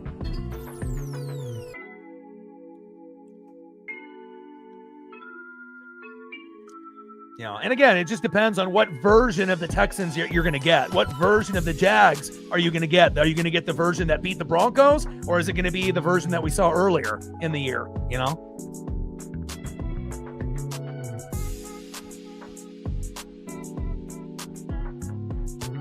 But it definitely makes for an intriguing 5 teams in the AFC with the Bills, right? The Patriots, the Broncos, the Jags, and the Texans. Anything could happen, right? One thing is for sure, the Chargers and Steelers aren't good enough to go on a deep run, right? And then on the NFC, Rams, Seahawks, Eagles are at the top. Niners and Bears you have to fear. And then obviously the Packers, Buccaneers, and Panthers aren't doing anything. So, you can definitely tell it's pretty top heavy. And then you got those bottom teams in both conferences that would be happy to make the playoffs, but realistically aren't going to win. Incomplete there by Justin Herbert to Ladd McConkey. 2nd and goal at the Houston 5. And Omari and Hampton up the middle, 5-yard touchdown run. Nice job by Los Angeles. Touchdown, Chargers. 2016 with an extra point on the way by Dicker, the kicker.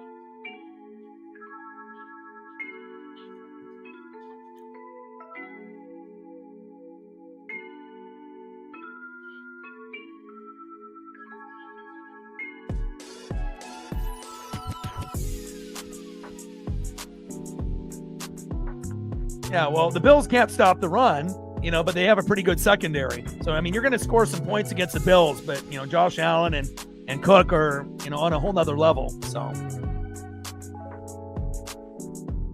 I mean, who in their right mind would want to match up with the best defensive line in football? It's like if you're going against, the Broncos or the Texans, it's not ideal, But again, if you're a Patriot fan, you're really well-rounded. Offense, defense, and special teams. Extra point is up, and he missed it. Oh, my. Now the game might be over. Jesus Christ. Flag on the play. And again, if the kicker doesn't miss that extra point in the field goal, it's tied 20-20 right now. Wow. Offsides on the offense. Holy hell. Penalty is declined. And the penalty, oh my God, shows you how important it is to have a good kicker. Extra points and field goals could be 20-20 right now. Missed field goal in the first half, missed extra point late. And, sometimes it's, pays off to be good and a little bit lucky as well. Man, that stings if you're a Charger fan.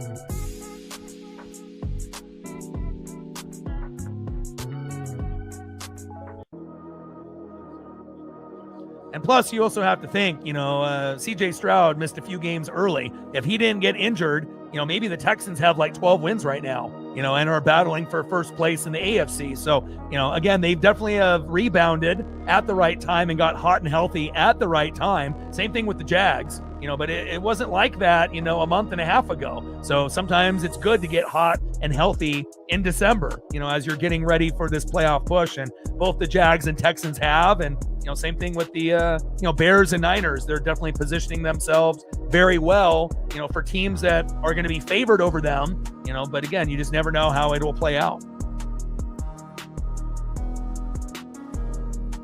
And the kicker kicked 62 yards.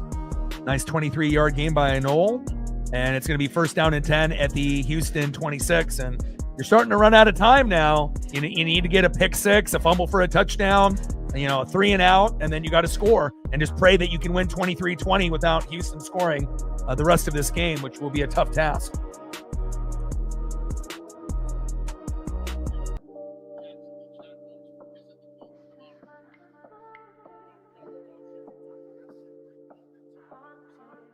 But, I mean, I would rather have the best D-line in football than the best linebacking core or secondary, with some of the stats that you have with Denver. So, if you're, an offense, you don't want to see that Texan D-line. And Woody Marks runs up the middle, 1 yard gain, and a quick timeout there by the Bolts and the Chargers. 3:28 left in the fourth quarter, and they definitely need to force a punt for the Texans to give themselves one last chance to try to catch up in this game. And again, if they would have had a better kicker than Dicker the kicker, it would be 20-20 right now. Missed field goal before the half and missed extra point just moments ago. Unbelievable. Dicker the kicker may not be on the roster next year.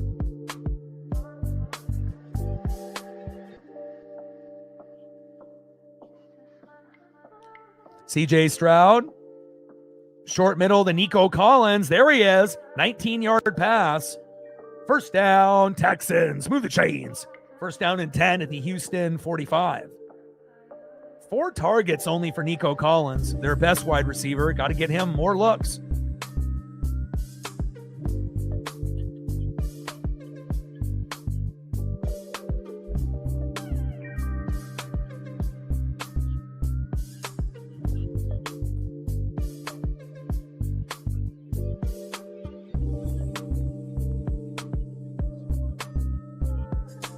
Yeah, I mean, apparently, imagine being in like the fantasy playoffs, and having Dicker as your kicker, right? And needing those points, praying that he can get you to 10 points or more, and then him missing the field goal, and on top of that, missing the extra point late. But again, the Texans had more on the line today. They win, they get into the playoffs. For the Chargers, you're trying to get the 1 seed over Denver, but, who's playing with more of their backs against the wall? Houston. So that's why I had them winning in this game today.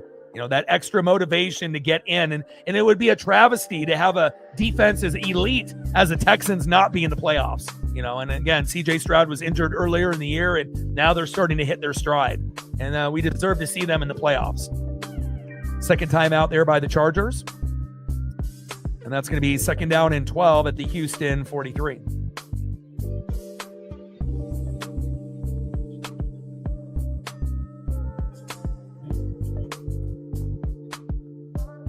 Yeah, I mean, unfortunately, if they had an easier schedule, the Colts, if they didn't have to play the, Seahawks, and the Niners, if they would have played like the Saints and the fucking Jets, maybe, the Colts would have a chance, to get in, but, Ravens and Colts aren't making the playoffs. And plus, who would want to see the Colts in the playoffs over the Texans? I mean, I want to be able to see the best defensive line in the game. And, no disrespect to Phillip Rivers with 10 kids and, and being 44, 45 years old. That's all great and all, but,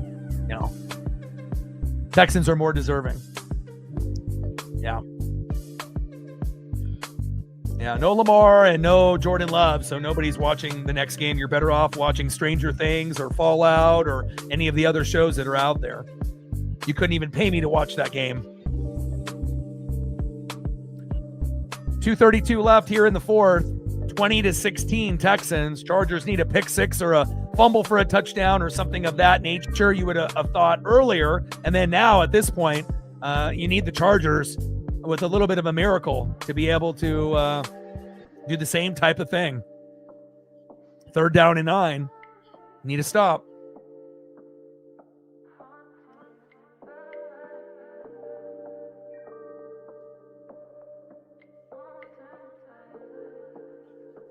Oh, it's 12 noon. You know what time it is? Time for a sack lunch. Yum, yum, yum, yum, yum. Oweh and Henley, but we got a penalty on the Chargers. And again, discipline. They finally make a big play thinking that they're going to win the game. And flag on the defense. And again, that's kind of the issue, self-inflicted wounds. It's like if you look at their team on paper, over the years, they've always had talented athletes, on both sides of the ball. But, it's all about coaching and execution. And obviously bringing Harbaugh in is the best coach they've had in a long, long time. But again, it still isn't a complete roster for that team. Woody Marks off that right guard with an 8-yard gain, 2nd down and 2 at the Charger 41. And you can kind of see the defense a little deflated after that big penalty. And that's going to drop down now to the 2-minute warning. 2016 Texans. And it might have not been a blowout win, but maybe just enough to end up making the playoffs and getting the victory here.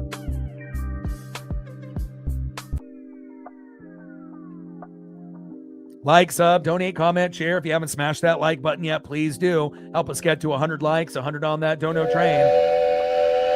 And 5 to 15 subs. Let's get it, baby. Shout out to my boy Brooks Beats with the best beats on YouTube. And again, it started off with a 14-0 lead, looking like the Texans were going to blow out Los Angeles. But again, the defense with Derwin James Jr. stepped up.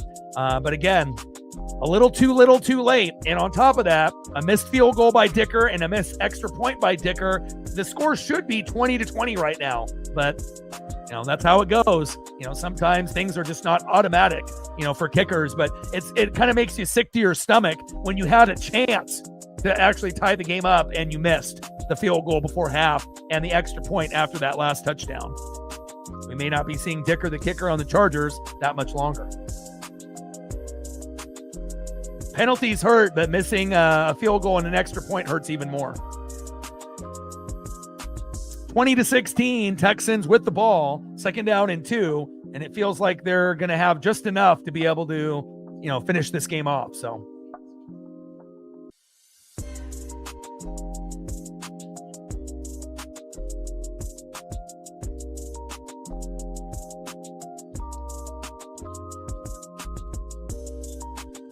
But I think, the one thing that you notice, the takeaway from this game, the Chargers are pretenders, in the AFC, just like the Steelers at the bottom, right? And then obviously the 5 teams that look like they can, make a Super Bowl run or an AFC championship run. Obviously the Bills, the Patriots, the Broncos, and as of late, within the last month, now we can include the Texans and the Jags. They've started to really get hot at the right time. And then on the NFC side, you got the Seahawks, you got the Rams, you got the Eagles at the top. You got to worry about the Niners and Bears, who are getting hot at the right time. And then obviously the pretenders, like the Steelers and the Chargers, are going to be the Packers, Buccaneers, or the Panthers. So, it definitely is starting to, show you, who actually has a chance to go on a deep run and who's kind of folding like a lawn chair, at the wrong time.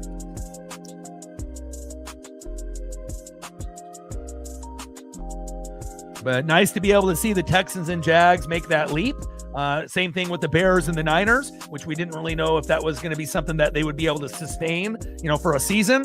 And again, worst to first, and getting these teams, to find a way.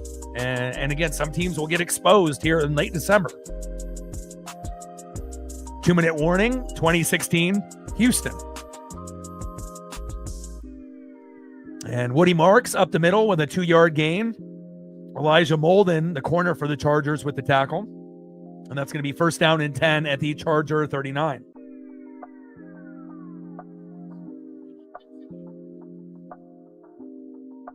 Yeah. I mean, they might be better than the Steelers, but again, they're not better than the other 5 teams ahead of them, the Chargers. And then same thing goes for the Packers and the Buccaneers and the Panthers. They'll be happy to get in, but they're not even in the same stratosphere as the Seahawks, Rams, Eagles, and even the Bears and the Niners. It's like those teams, if they run the ball and play good defense, it's possible. If the Seahawks, Rams, and Eagles struggle, and obviously the Bears and the Niners play, a perfect clean game, they could end up upsetting one of those teams at the top. Again, is it likely to happen? We don't know, but again, that's what makes football interesting. And CJ Stroud with a kneel down, and they're going to end up getting this victory. And again, the Chargers had a chance. Missed field goal and missed extra point. Should be 20-20 right now. But again, with those 2 mistakes and some penalties late, that cost the Chargers a chance to be able to be the top dog in the AFC West. But the Broncos are a better team anyways.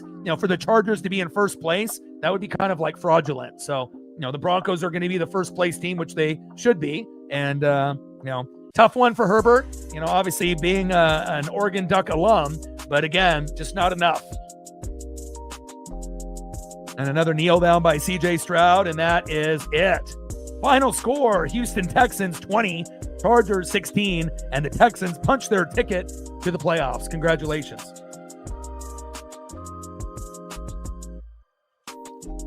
Well, I love you guys, and I appreciate you guys very, very much. And AFC West champs for the first time in a long time, in 10 years for the Broncos. Congratulations to the Texans for getting in, and you got a little ways to go if you're a Charger fan moving forward. So, TJ, appreciate you and everyone else in the room. Love you guys, and I appreciate you guys very, very much. And just like the Detroit Lions getting eliminated, Colts got eliminated just now as well. That is true. And again, we will be live tomorrow for Sunday Night Football between the Bears and the Niners. Come through if you got a chance. And I got one question for you. Who talk sports like us? Your boy Ryan, Northwest Sports Fanatics. Final score, Texans 20, Chargers 16. Enjoy the rest of your Saturday night, and I'm out. Gang.